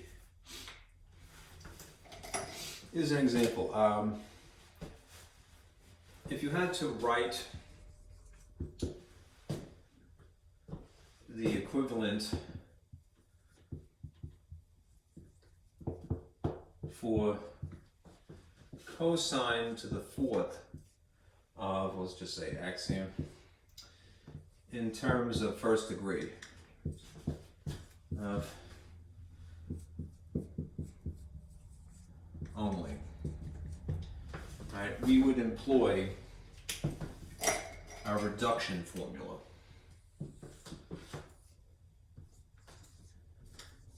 Right, because that is what it's reducing. A reduction formula reduces the degree, right, of even degree cosine or sine. Right, so normally it would be cosine squared, which of course you might employ Pythagorean identity in that case. So the next even degree would be 4. All right.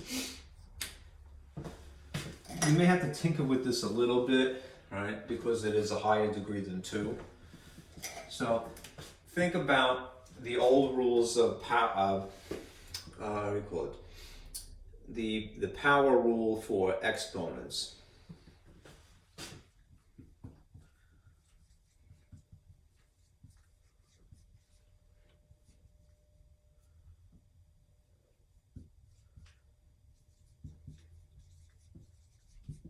If you had, say, hypothetically, and this is just, if you had something like an exponent raised to an exponent, right? You would multiply those, right? And in the case, this is usually the way that you start with something like that. You multiply these, right? In which case you would get x to the 6th, right? Let's say that you were starting with something that was x to the 6th, right? You could factor it basically like this, either that way, or you in theory could do it this way. Right? Break it up into an exponent raised to an exponent is the essence of this. In the case of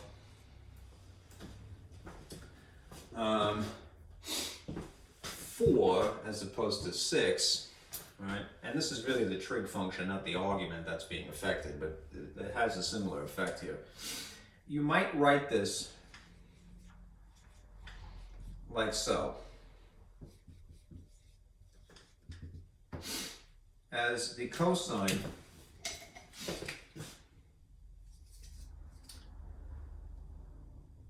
squared of the argument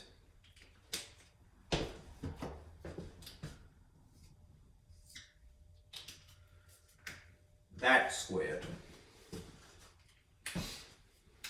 Okay? And if you do have it down to degree 2, at least somewhere, in this case it's the inner portion of this, all right? All right, you can employ a reduction formula. Okay? Now look what is inside the reduction formula. The double angle, right? Why? Because it's derived from the double angle formula somehow.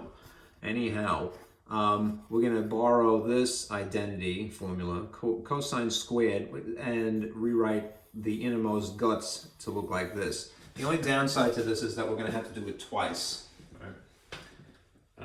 How come? Because we're not just dealing with something that started out squared. We're having something squared. So the bottom line is that we're going to have to do this twice.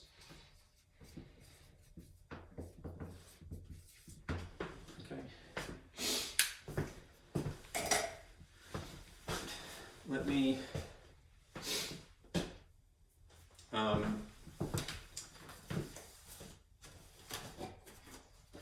dig something up real quick.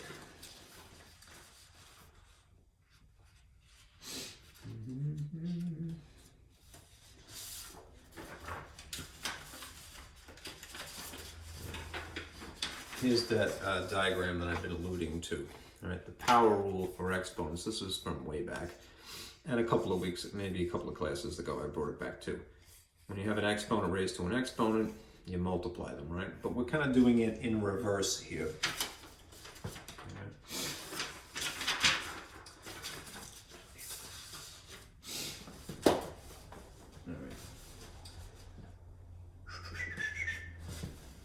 Now, let me erase some stuff here.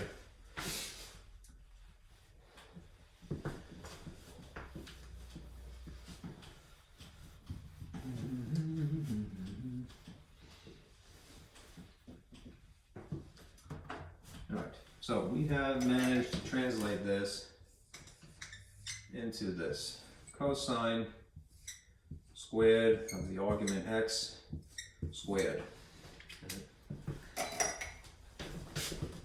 And just beware, again, we're going to have to do this twice, and you're going to have to be careful because of the nature of what has been used here for the argument. It's not written as theta, it's written as an algebraic expression x. All right, so in place of this, I'm going to use the reduction formula for cosine squared. And the reduction formula for cosine squared is this. 1 plus cosine of 2 theta is the model.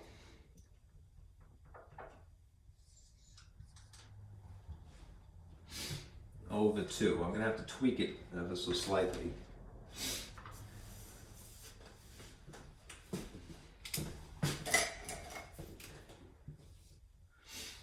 Squared. All right. So in place of theta, I'm going to just change this to x. Right? If x is standing in place of theta to begin with, then it would be 2x. It's a double angle at this point. All right. All right. Now expand it. All right. If you have an exponent being applied to the top here, it would also be applied to the bottom. Right? So you're going to have this. You're going to have 1 plus cosine of the arguments 2x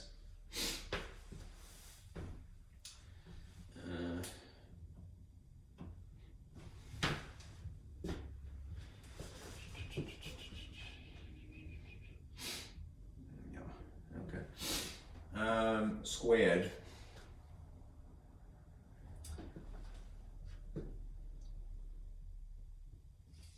making sure that parentheses are where they're supposed to be. All right, over 2 squared.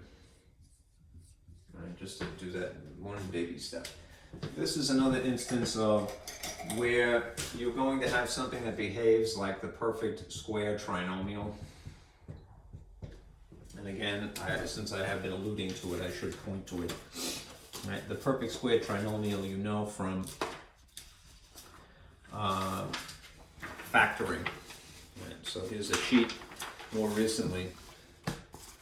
When you have the perfect square trinomial, normally you start with it and then you factor it. But if you have something that is a binomial that is evidently being squared, and it's a sum in this case versus the other incarnation of the difference.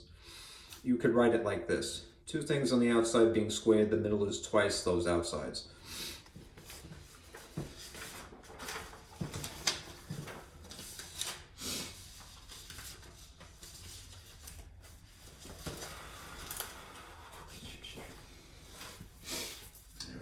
Put that there.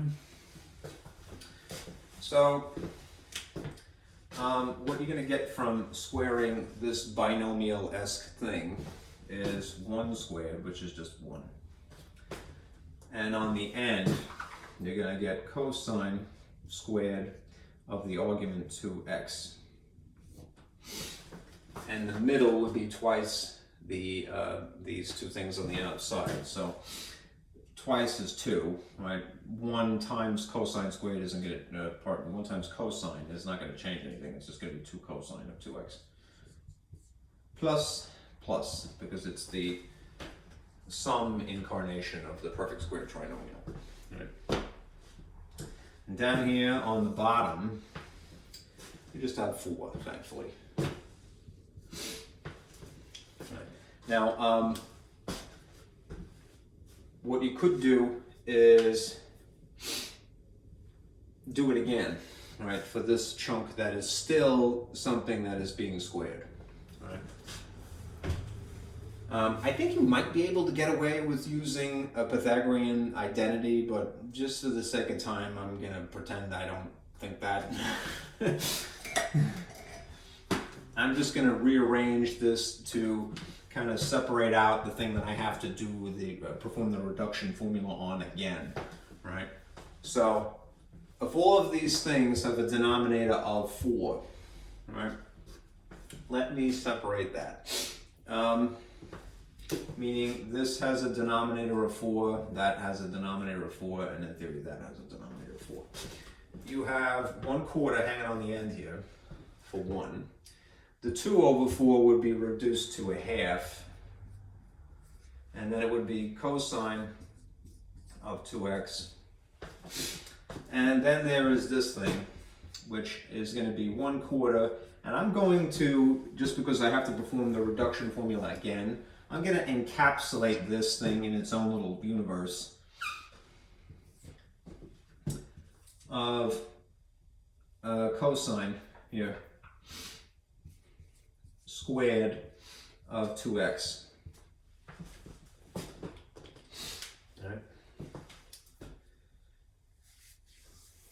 All right, now do beware, because it's very easy when you're performing this work, I know I'm guilty of having done it already twice, that this is now 2x, not what it was just x to begin with. So if you translate this via the reduction formula, what is going to happen is you're going to produce the same thing, 1 plus cosine of something over 2, right?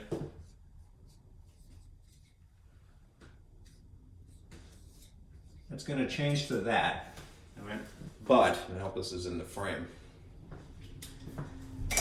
it's going to be 2 because there's a 2 in the formula, and then the argument that was there.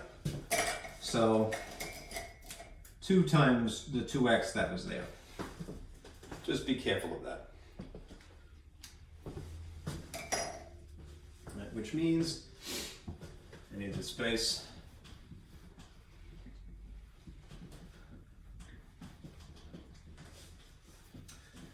This is what you were going to get. You would get. Right? Overall,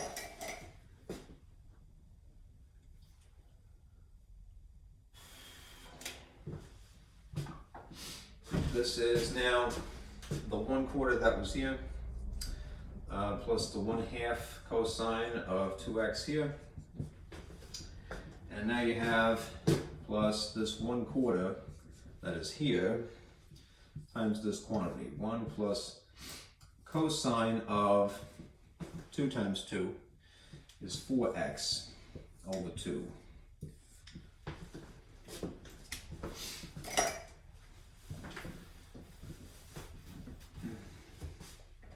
And then one step further is this. 1/4 plus a half cosine of 2x.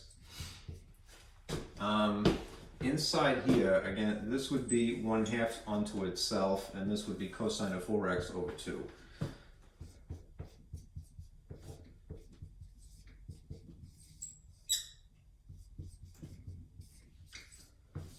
Distribute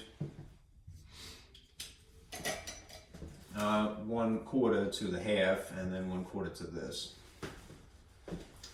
That would give you 1/4 plus 1/2 of cosine of 2x. A half and a quarter multiplied would be 1/8.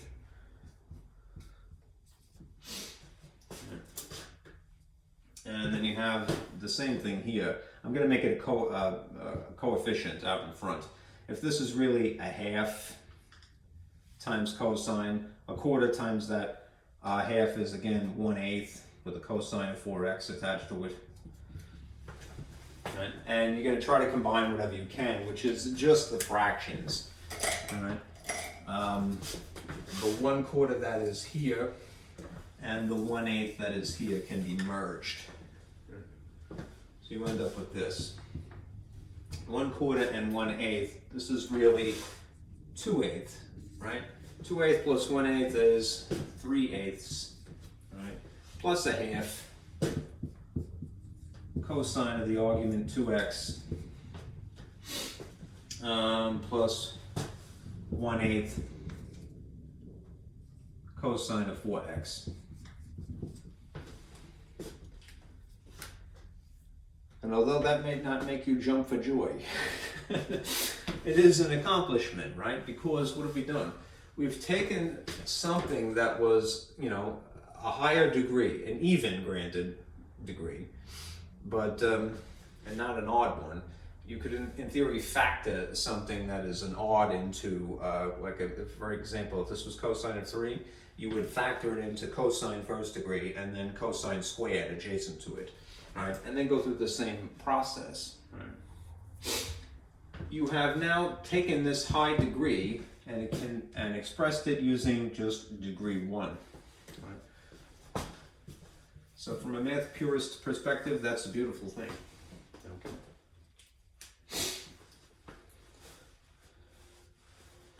Now, let's do a half angle.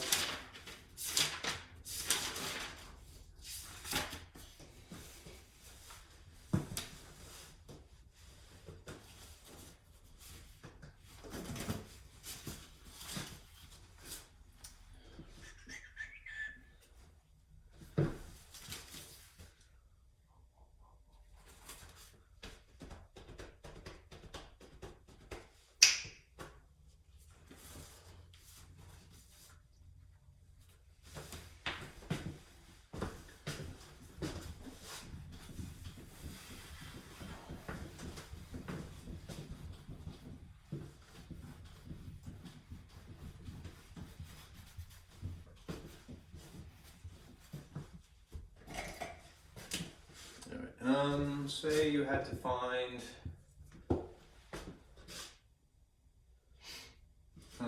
the exact value of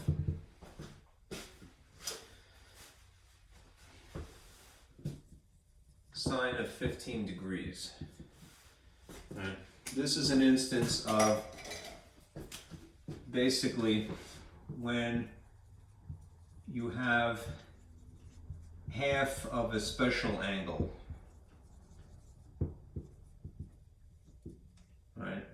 Half a 30, half a 60, half a 90 is maybe 45 anyway.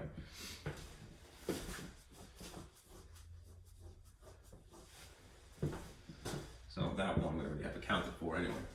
Right. Right. We're going to employ half angle formula.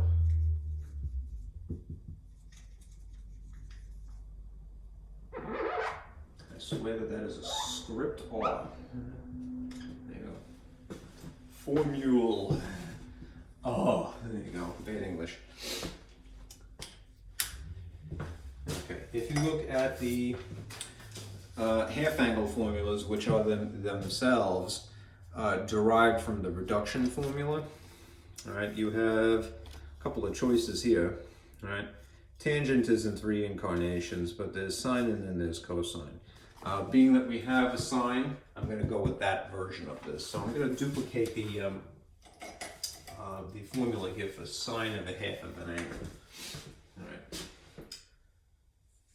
Sine of alpha over 2 is equal to technically plus or minus the square root of 1 minus cosine of alpha over 2.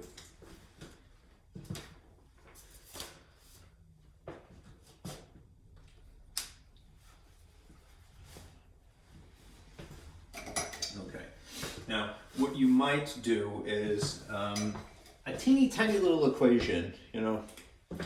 This is not necessary. You may just intuitively know what to do already, but if you don't, write a small equation for the sake of clarity. Theta equals angle divided by 2. All right. Yeah. This is theta. All right. So the reason that we need to know what alpha is instead is because, as you can see in the formula for half angle, that we have the angle alpha instead. Right? So I'm going to substitute. Right? If theta is 15, we could infer naturally what alpha would be. All right? Multiply by 2 here, multiply by 2 here. Your alpha that goes in here is 30 naturally. Right?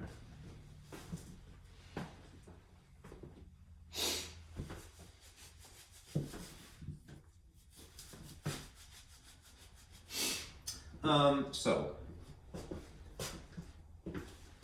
you could write it like that, all right, if you want to use the formula. All right. So we're looking for the cosine of 30 degrees, right? That would imply, okay, we have one of the special right triangle relationships. We have the 30, 60, 90 relationship, which if in reference to 30 here,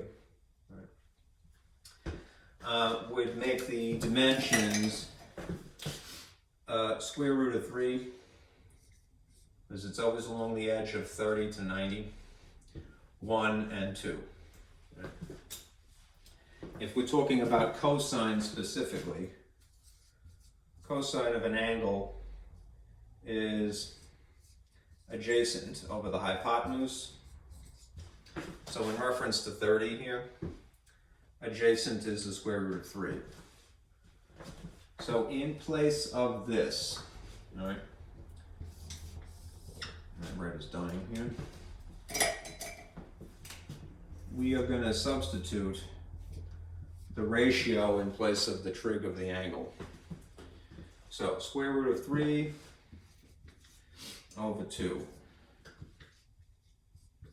All right, and then we just have to simplify this.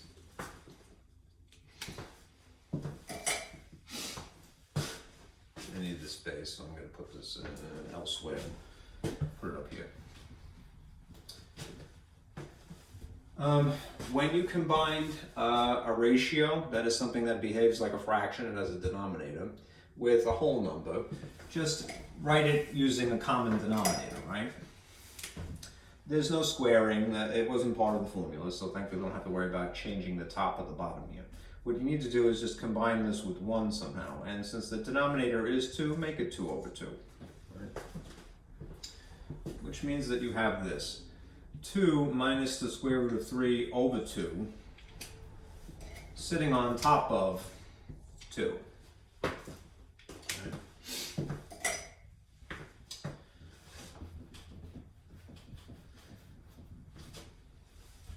Right. This is a complex fraction, essentially. A fraction sitting on top of a fraction. You could just make that 2 over 1 if you like. And in which case you have this. If I wrote it instead of stacked vertically, I wrote it sort of stretched out horizontally. You'd have 2 minus the square root of 3 over 2 divided by 2, right? And in which case you would keep, change, flip. Right? Which means you're going to keep the blue exactly as you see it oriented. 2 minus the square root of 3 over 2, you're going to change division to multiplication, and then you're going to flip 2 over 1 to 1 over 2, which means that you're going to multiply the denominators. And the effect, therefore, is that you're going to get a radical of 2 minus the square root of 3 over 4. The quotient rule for radicals, right, says that if it is a convenience for you, you can write this as 2 radicals onto themselves, right? Which means essentially you could write this as a radical 2 minus the square root of 3 sitting on top of the square root of 4 by itself. The advantage to doing that is that maybe one of these two things, and especially if it's the denominator, one of these things could just escape the radical entirely. In the case of 4, that would be great, because why? That's just whole number 2 then, right? Square root of 4. This thing you're stuck with, which is a radical within a radical, right? And that's it, right?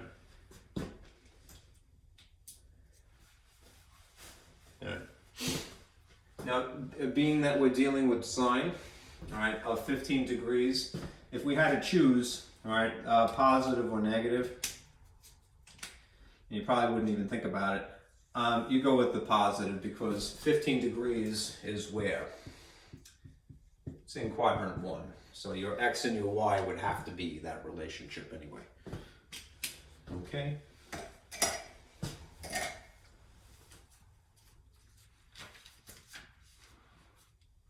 Only on time, 2 hours, okay.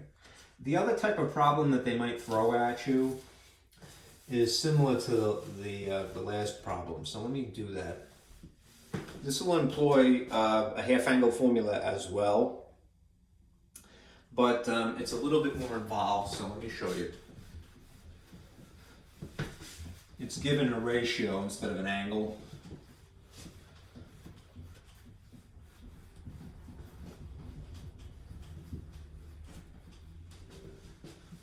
So if you had,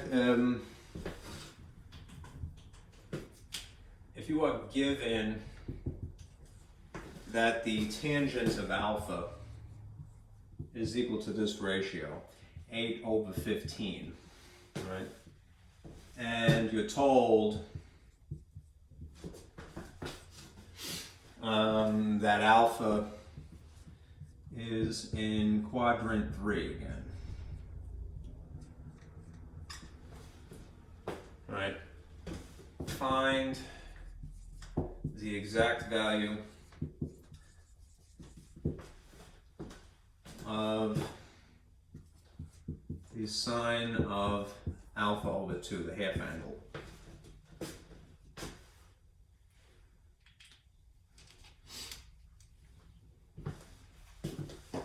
It's a little kind of roundabout. I would naturally draw a picture to get started. Right.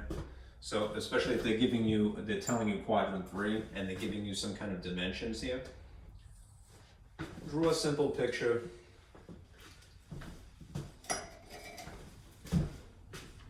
To summarize the information, here's a crummy looking circle. Here's quadrant 3 specifically, right? It may not end up, when you're doing these types of problems, that you have an actual diagonal line. There is the occasion where you write on an axis, right, line, but I would always start with drawing a diagonal line. The rule of thumb, right? And then draw a little right triangle perpendicular to x as always, right? This is negative x. Right. And this is negative y, and that's just r. Right. We don't know what the angle is at all, and the truth of the matter is, as long as we have this ratio, we don't really need it. Let me pitch the camera here slightly. As long as we have these dimensions, which are dimensions of a right triangle, we don't actually need the angle. Right? We could, in theory, calculate the angle, but we're not really asked that. We're just asked to find the value of this.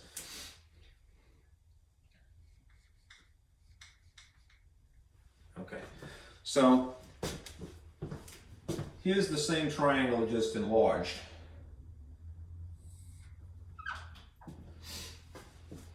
All right.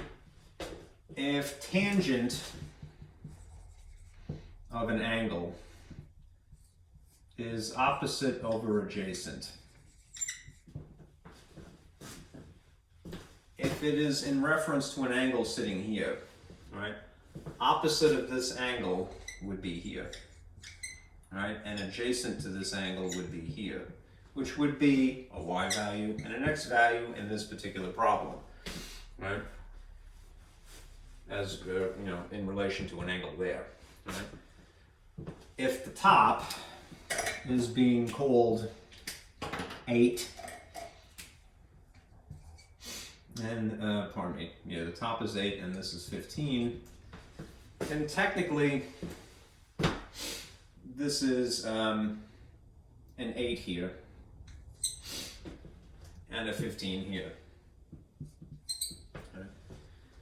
If we want to, and it might be to our benefit, especially if we're using sine, all right, we can calculate 8 and 15, we can calculate the radius value of this proportionate triangle here. So we could use Pythagorean theorem. You could use the Pythagorean identity as well, but to me it might be kind of silly even. All right. Just use the dimensions that would be appropriate. Now technically this is a negative 15, right? And this is a negative 8, right? In relation to an angle alpha, we're going to call it here instead of calling it theta, right? Use the Pythagorean theorem written as x squared plus y squared equals r squared.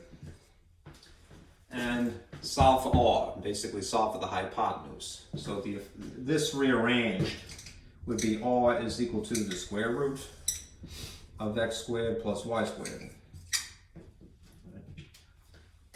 If you substitute negative 15 and negative 8, which is why this ends up being positive, right?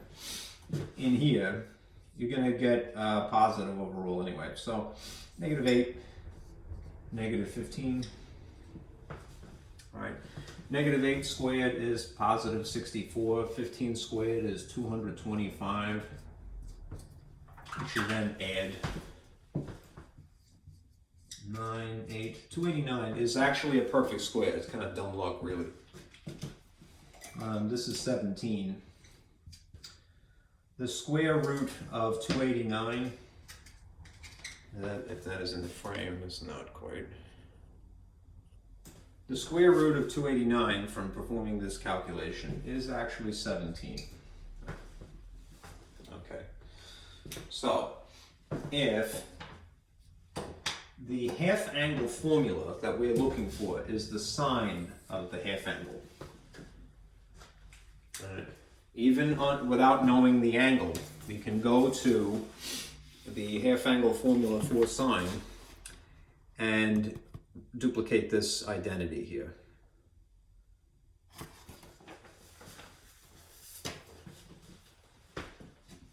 Okay. So sine, this is the dud, I think, of the half. 2 is equal to the square root of 1 minus cosine of alpha over 2. It's okay, I'm going to sort of draw on top of it anyway. I should put this up here because it's giving me trouble.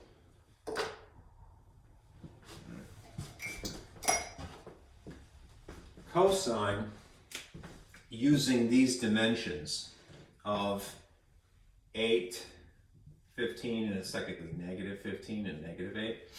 And now what we calculated is that this is 17. We could substitute the fraction, again, without even knowing the angle here, for cosine. Cosine in relation to an angle we're just calling an alpha is adjacent. So that means it's negative 15 over r, the hypotenuse, which is 17. And remember, radius is always positive. Right. We have all the information. Now we can just basically simplify this. Right. I have to, unfortunately, erase a little bit, or reluctantly. We'll do that now.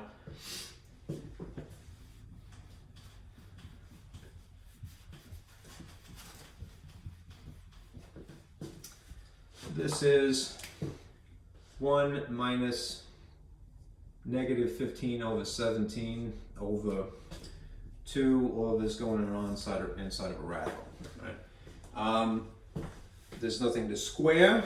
This is a negative adjacent to a negative, so it's really 1 plus 15 over 17 over 2. And if we're going to combine the fraction with 1, we'll just make this conveniently 17 over 17 for one whole. And then add the tops, right? 17 plus 15 is 32. So you have 32 over 17 divided by 2, essentially. Written in more or less the horizontal style would be like that. All right, keep, change, flip means that you have 32 over 17 times 1 over 2, which means that your denominator is in fact 34. And you would have that. Square root of 32 over 34. It is correct, it's just that maybe it's not the most strategic way of doing that. Let me see. You know, it would have been smarter, all right? Even though this is right, because we're dealing with a radical, the strategic thing would be to try to cross-simplify these two things. How come? Because you may or may not recognize, depending upon how much practice you have, that you're going to end with a 16 here, and 16 is a perfect square. So it's to your advantage to actually simplify the fraction in this case. All right? What does that mean? It means that here, you end up with this. You end up with the square root of 16 over 17. All right? Again, the quotient rule for radicals says that if it is to your advantage, you could split this into the square root of 16, and I would in this case, over the square root of 17. You kind of get stuck with a radical in the denominator here, which you will have to rationalize, but at least part of this will escape the radical. Namely, the square root of 16 is 4. All right. Now what you will do is you will rationalize the denominator just to make it aesthetically pleasing. All right, what does that mean? It means that you're going to multiply the denominator by the square root of 17, that is by itself, because it will induce a cancellation effect. So to rationalize the denominator of a square root is to basically multiply by a convenient ratio of 1. It's convenient, unique to the problem. So if you multiply by 1, that's not changing the value of this. But a convenient ratio of 1 would be something that also kills two birds with one stone. It also has a cancellation effect in it. So if this is square root of 17, I'm going to multiply by the square root of 17 here, and then to legally get away with it, I have to use the same thing to the top. Remember, consistency. You can get away with murder in math world like this, all right, as long as you're consistent. Whatever you do to the bottom, do to the top, right? So you end up with 4 square root of 17, yuck, all right, over square root of 17 times itself is that thing squared, which are opposite operations. You're left with 17 as a denominator, all right? Now, technically, there's a positive or a negative to choose from in this case, right? The way that this works out, I don't really want you to worry about it too much, but if the angle alpha is in quadrant 3,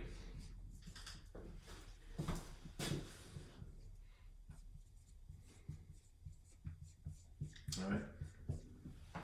That means that alpha is between these two degrees, 180 degrees and 270, right? That means that this is 180 degrees and this is 270 down here. It's somewhere in between those two, right? A half of that would be located where, right? Well, a half of this would have to be a half of this or a half of that, right? All right, so a half of this would be 90 degrees, right? And half of 270 is 135. So your half angle would be 135 degrees, right? The half angle would be somewhere between 90 and 135, all right? Which is what quadrant? That's quadrant 2, right? In the case of quadrant 2, sine, which is normally a y value over an r value, what is the sine of y, all right? Y's in quadrant 2 are positive y, right? So if this is what the sine of the half angle is, it technically would have to be the positive one, right? Not the negative one. Okay.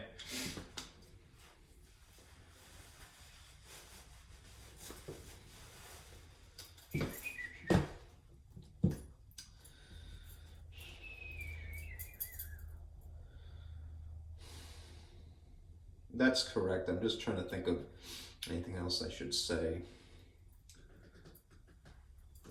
All right.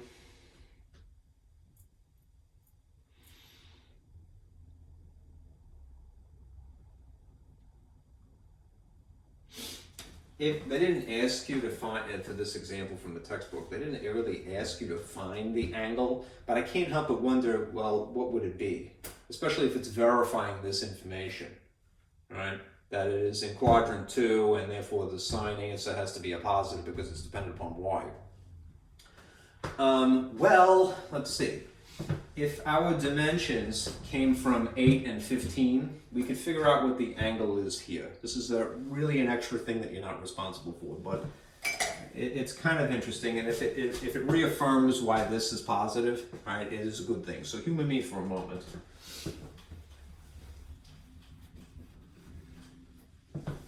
You know that if you had, here's a thought balloon here, the tangent of an angle, right? And that this is, in this case, it's technically -8 over -15, which ends up being +8 over +15. We could figure out what the angle is right there, right? Add it to 180, and then cut it in half. Well, let's see. The inverse theta value would be equal to the inverse of this ratio of 8 over 15. So I'm going to set my calculator to degree mode because I can't help but want to know what that is.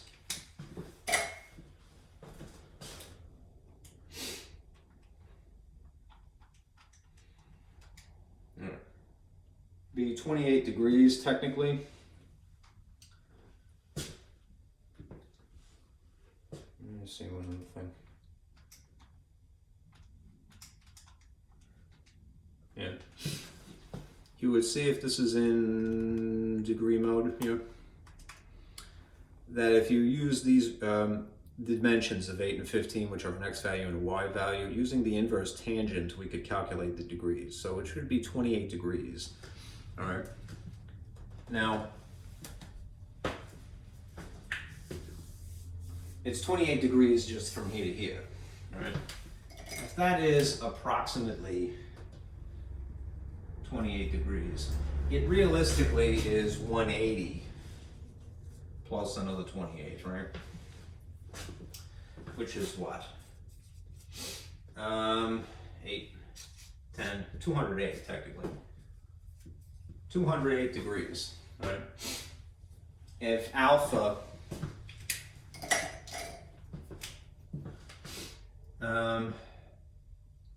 if the half angle is dependent upon 208 technically, right? 208 divided by 2. What's 208 divided by 2?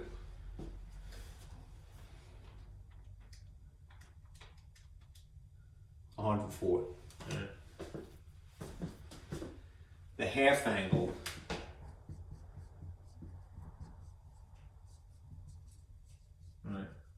which is in quadrant 2,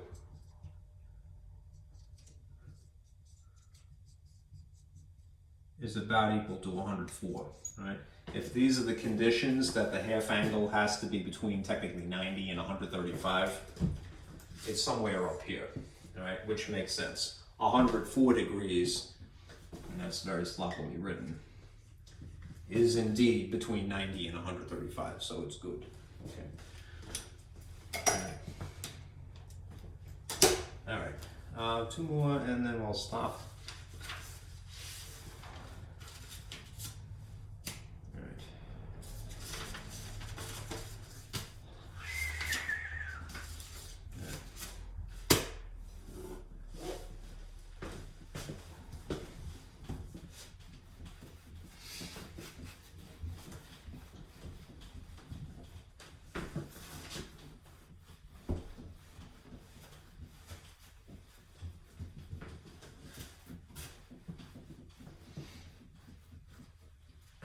Really gotta clean this.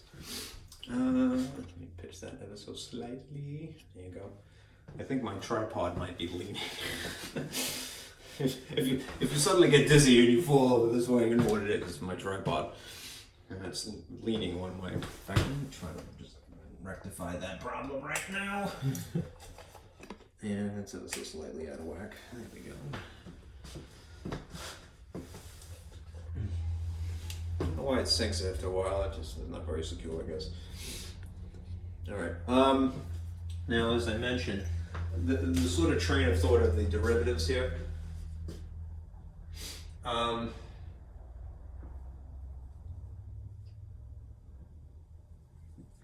things are derived. I alluded to this before. Everything starts with sum of differences. And sum of differences from sum of difference formula, which itself is derived from angle rotation,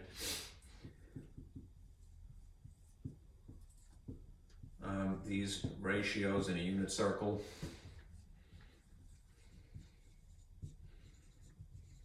and the distance formula.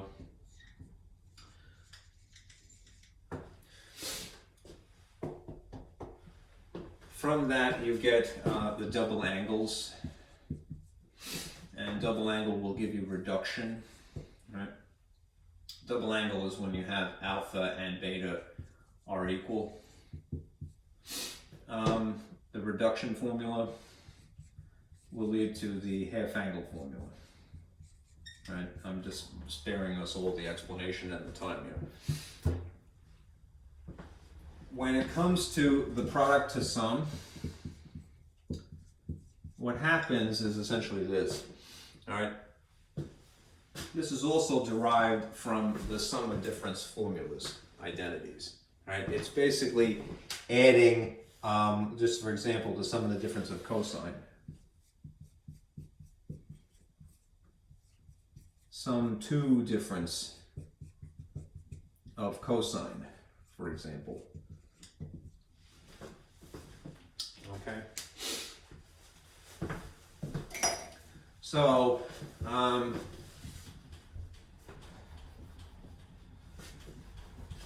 it's a little tedious, but if you looked at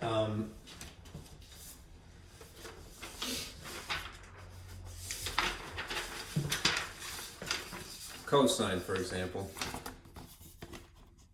cosine sum and then the cosine difference, looking at this side and this side also. Imagine that you had one grand sort of addition or subtraction problem and you blended together. Normally you wouldn't bother, right? The individual parts. Right? Here's what would happen. Right? The cosine of, say, alpha minus beta is equal to the cosine of alpha, the cosine of beta, plus the sine of alpha and the sine of beta.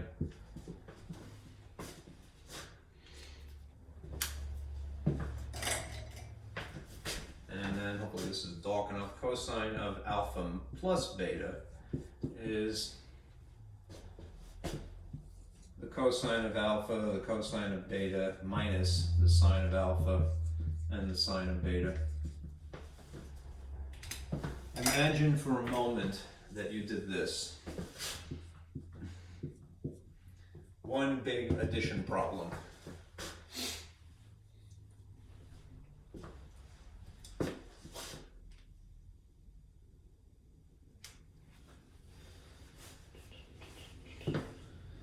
Some things you could subtract right away, right? You see alpha and beta. And then underneath it, immediately the exact same product of alpha and beta, but opposite sign, right? Even though I don't know what any of these things are, it's something minus itself. So by sheer logic alone, this would cancel, right? And then you have these similar products, both cosine of beta and cosine of alpha, and they're being added. So in theory, if this is a coefficient of 1, and this is also a coefficient of 1, adding them is just going to make it equal to 2 of that.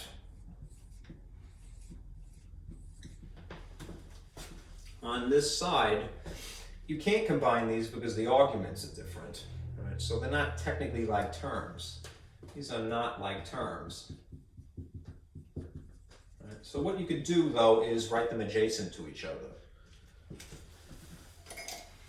So you would have, just to distinguish it, cosine of alpha minus beta, technically plus because this is what we're doing, and then next to it, cosine of alpha plus beta.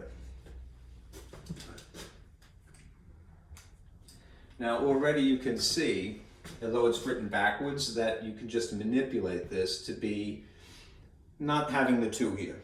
Right? And in which case you'd have a product on this side and a sum on this side. It's just doing this added step, right?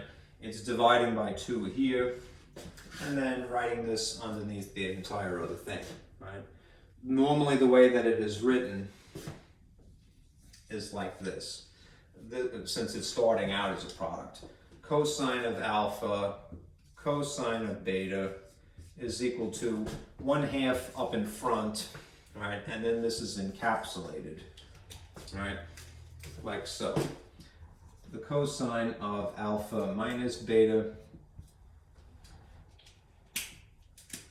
plus the cosine of alpha plus beta.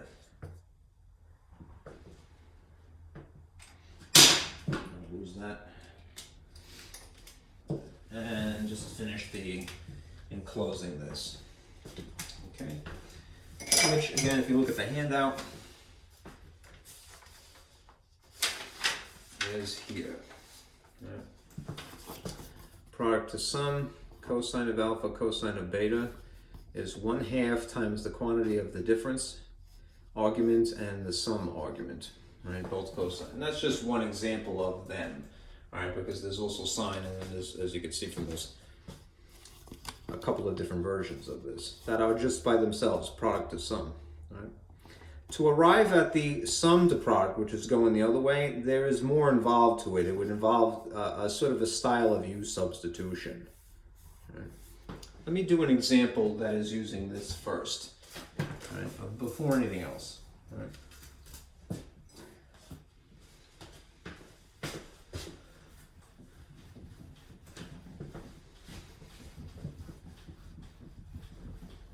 Get a sip of water too.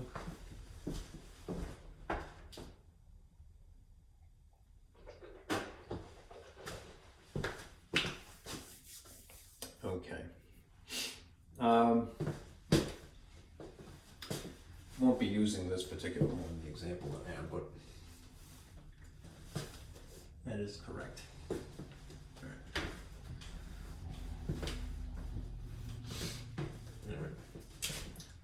suppose they asked you to, if it was a convenience for you, is ultimately what you should do, anything. All right, if you wanted to rewrite, all right, the product as a sum or difference, you would employ the product to sum formula. Right? Of this particular example, say you had sine, 2 times sine of the argument 5x and the cosine of 3x. The beauty of this is that even if you started out with 2 different trig functions and they have the 2 different arguments, you can choose something, choose a product to sum formula that basically expresses in one trig function only,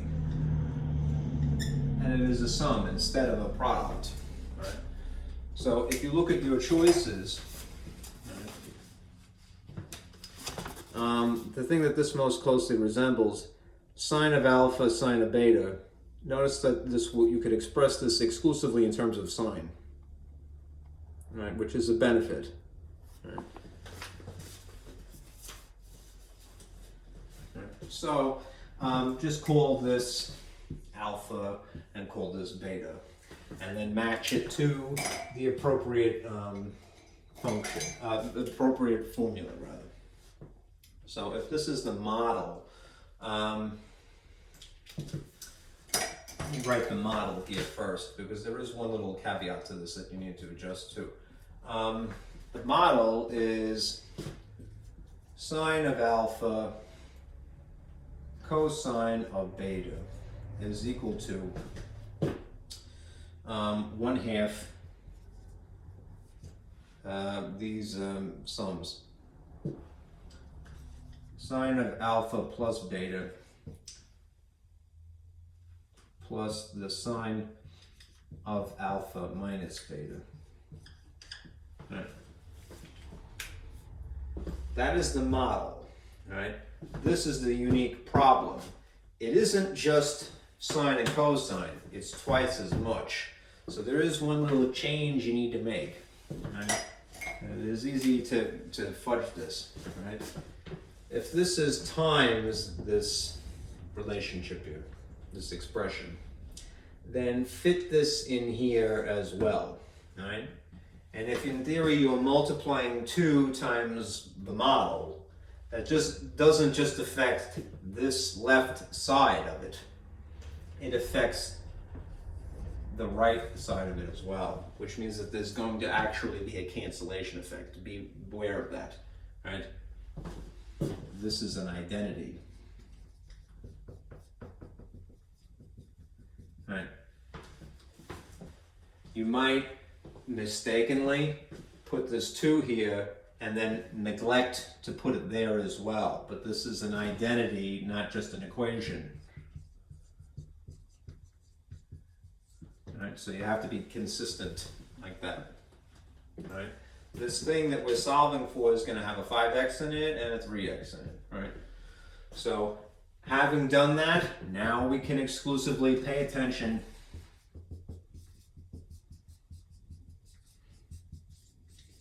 to the right side only. All right, because again, it's an identity, it's not an equation, right? So much. They are equations, it's just that you're really having to shift your focus exclusively here. Again, with that alteration, there's a cancellation effect. All right? So be careful with that. If I substitute what alpha and beta are, which is that they are 5x and 3x, and this is 5x and this is 3x, then realistically this is what you would translate it to. This is the translation. All right.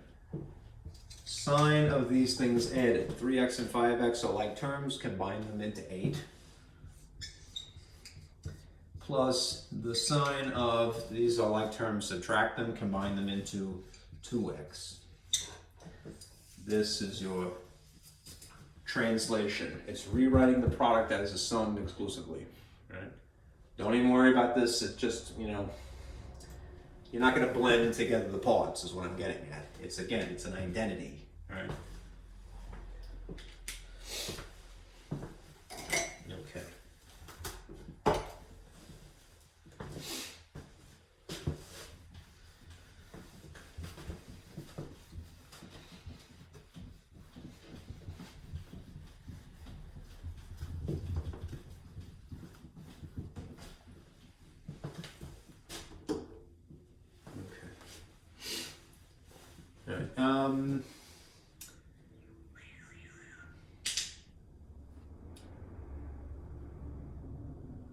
Right. If you wanted to derive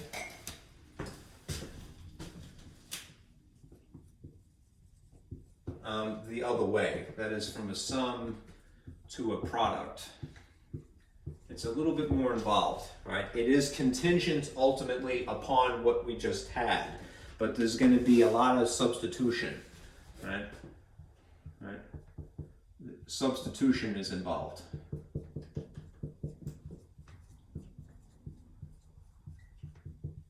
Okay. Now here's basically the logic, right?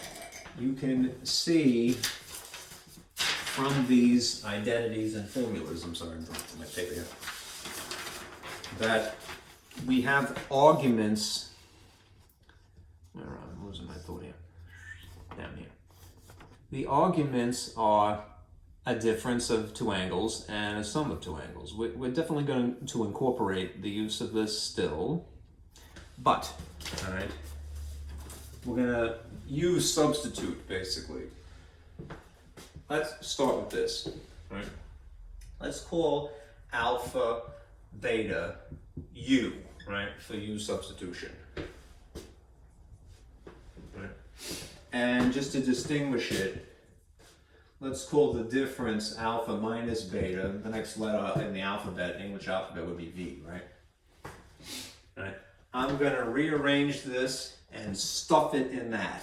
All right. I'm going to do this twice. If you rearrange this to solve for alpha, maybe, right, it would end up being u minus b, right? And if I arranged it in solving for beta, it would be u minus alpha. Okay. What I'm going to do now is I'm going to take what alpha is and stick it in here. This is crazy, right? In which case you have this. You have u minus beta in place of a, and then there happens to be a minus beta adjacent to it. Simplify what you have. Right? There are two b's, so it's going to be u minus 2b, 2 beta, is equal to b. Right?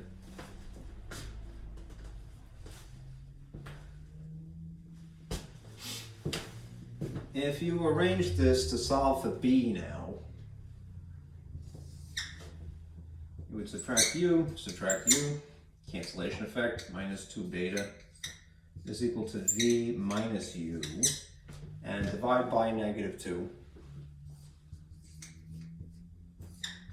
You end up with this expression, which if it were taking the negative into consideration here and applying that to the top, all right, you would end up with a positive u and a negative v.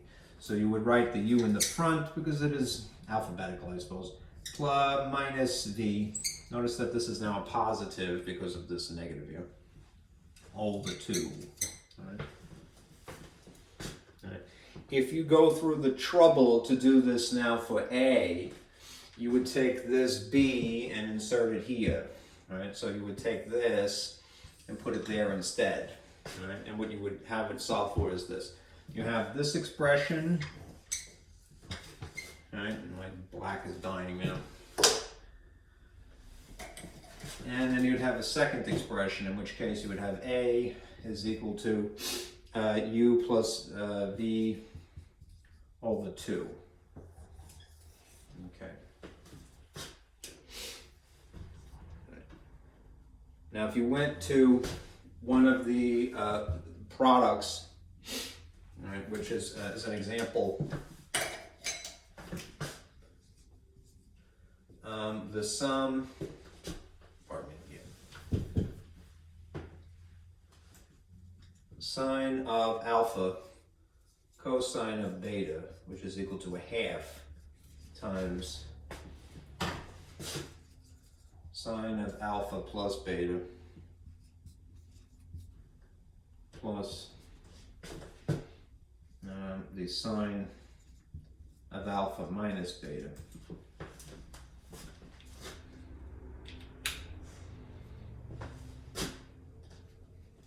You would substitute this incarnation of alpha and this incarnation of beta, right?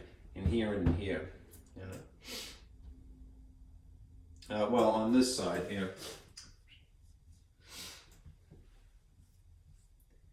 u plus v over 2, and this is u minus v over 2.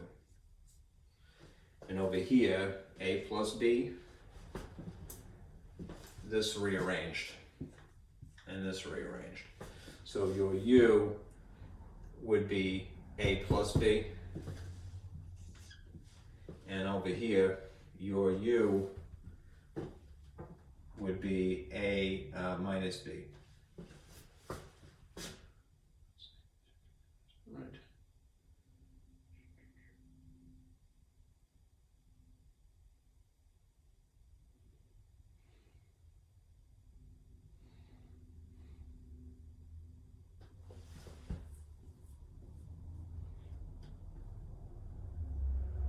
Oh, right, pardon me, v instead.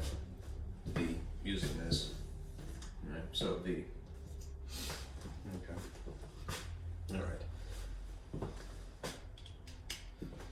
Anyhow, what you see in the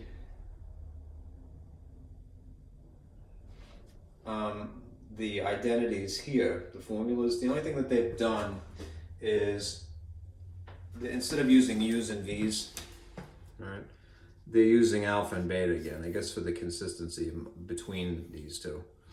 All right.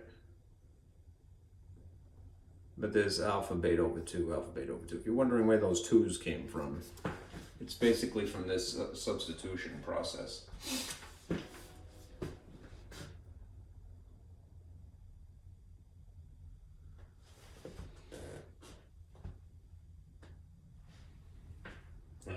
And then, since there's a 1/2 in the original formula here, moving this 1/2 from here to the opposite side makes it times 2.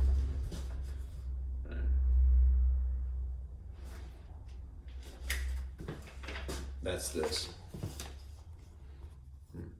You go from having a 1/2 on this side to a 1/2 on the opposite side, so it's times 2 instead.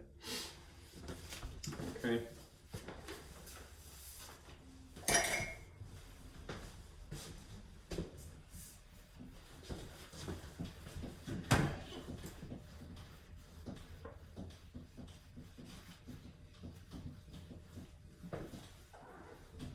Let's do an example and then I'll stop. Okay. All right, hypothetically, if you had to evaluate,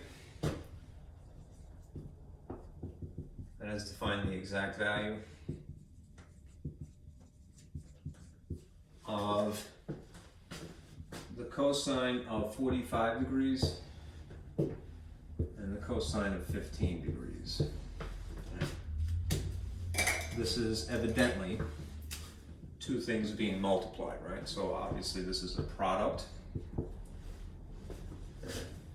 And we could write it as a sum.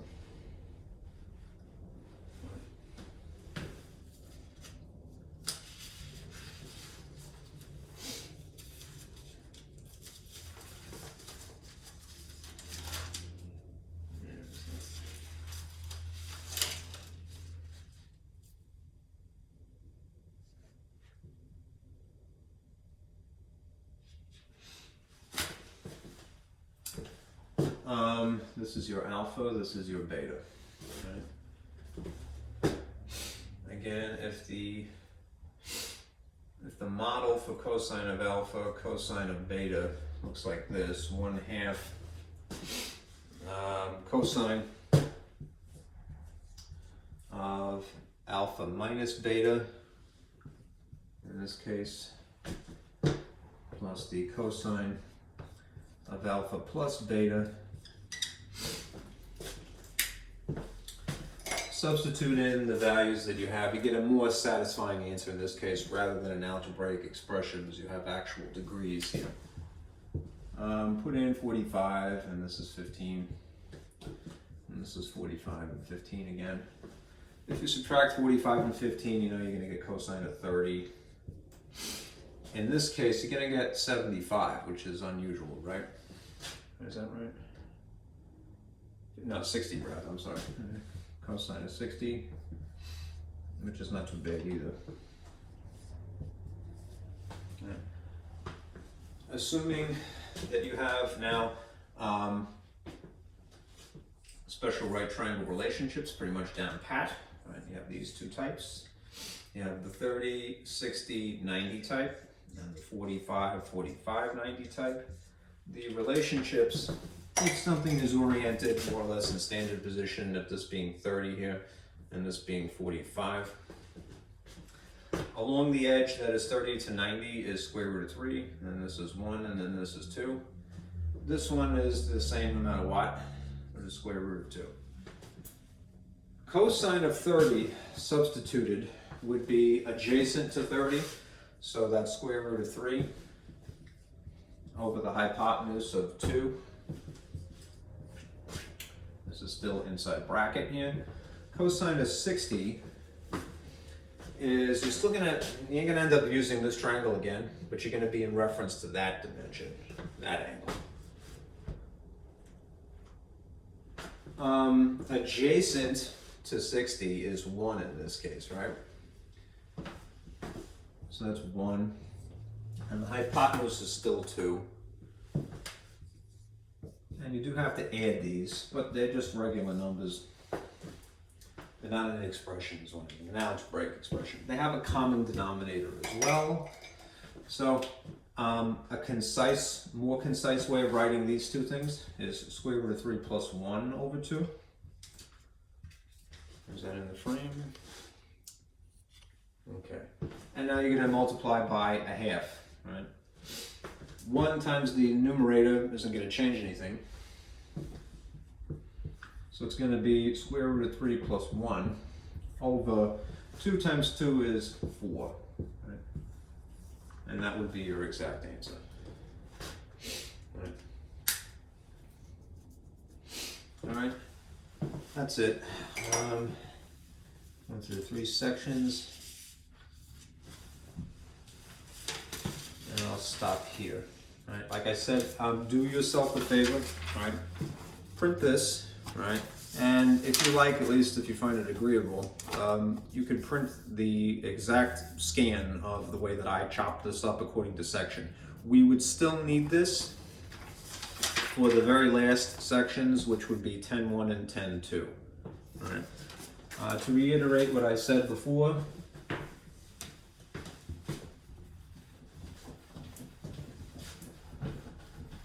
I'm going to change the schedule ever so slightly. Just so you have more time doing the homework, right? Here's the immediate thing.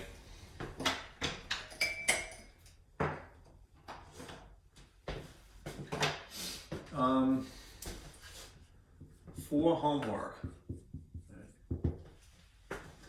and this will be due, today is Thursday, due next Thursday.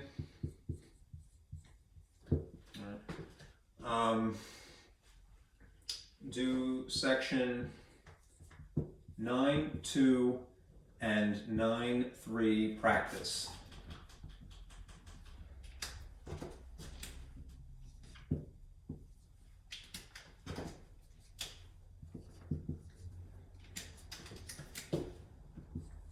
I would suggest doing section 9.4, but there isn't a 9.4 available. Right? there is no section 9.4, right? Even though that's the product of some stuff. All right, so you're not responsible for that. Just do these two between now and next Thursday, all right?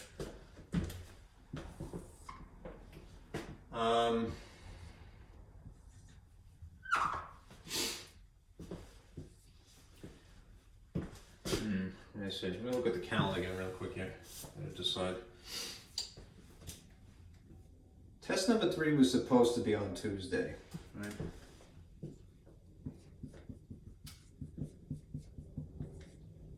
Was Tuesday. All right, what I'm gonna do is I'm gonna nix this, right? And instead, because I want you to spend your time doing homework, all right, I'll cover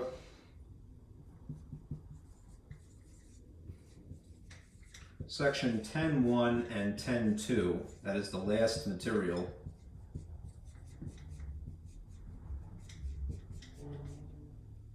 All right, on Tuesday instead. We have, when I made the schedule, I forgot that we had the slightly more abbreviated semester because we are fall 2, right? We started at the latter end of September. So we're a little bit tight on the schedule, so I don't mind cutting out test number 3. The final that I'm gonna send to you, right?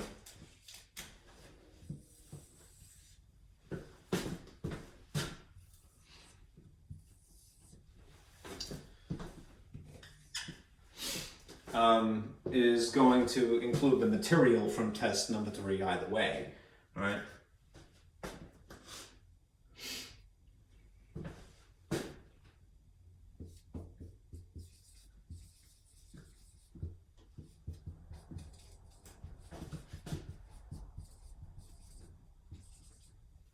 Let's see, when will I do that? I'll familiar you the final exam on Thursday, if not sooner. It's already written. Test number 3 is already written, the final exam is already written, right? I won't collect this, again, I'm giving it to you as a freebie, right? Nor would I have, collected test number 3, because I can't, right? We're not in person, right? Not without involving, a printer or whatever else, and it's just gonna be a shuffle of nonsense. I really want you to spend quality time with the material because that's more important, right? The world is upside down right now, as I'm fond of saying, right? But the experience, right, the actual homework is really where a person learns. So I don't feel bad about that at all right? I'm gonna mail you this because it summarizes the entire semester, and I want you to see, especially the material that would have been in test number 3, right? You have it, right? I'm gonna make a video and I'll show you what the answers are, right? But, all right, I'll do this on Thursday, and this stuff is probably going to be due Friday, right? Because that's when the semester ends, right? All right. There is, just as a side note, there's an extra credit assignment, which I had messaged you about already, all right? Would be due, let's see, due Friday also, right? So basically, right, do your homework. That is important, right? All right, and please do this extra credit assignment as well. It's just for completion. The math department is looking to collect data. The downside to this is that in order to collect it, you would have to mail it to me, right? The extra credit assignment is you either have to scan or photograph clearly, right? And then email it, all right? No later than Friday, right? Okay, because I gotta get the grades in, okay? So for right now, you're working on previous homework, of course, but you just have section 9.2 and 9.3 by next Thursday. Right, and then this thing, which I will talk about a little bit earlier, that will be due Friday, right? Because that's the end of the semester, right? Okay, So, like I said, do your homework. Please do the extra credit. It's an easy bunch of points. It's equal to any of the homeworks, and I'm just collecting it. And if you do take a photograph, please make sure it's a clear photograph. All right, because I got to give this to other people to have. And that's it. All right. One more section. One more regular video. All right, section 10.1 and 10.2. All right, let me stand out of the way. I hope that is observable there. All right. Thank you for sticking with me. Be careful out there. It's getting cold. All right.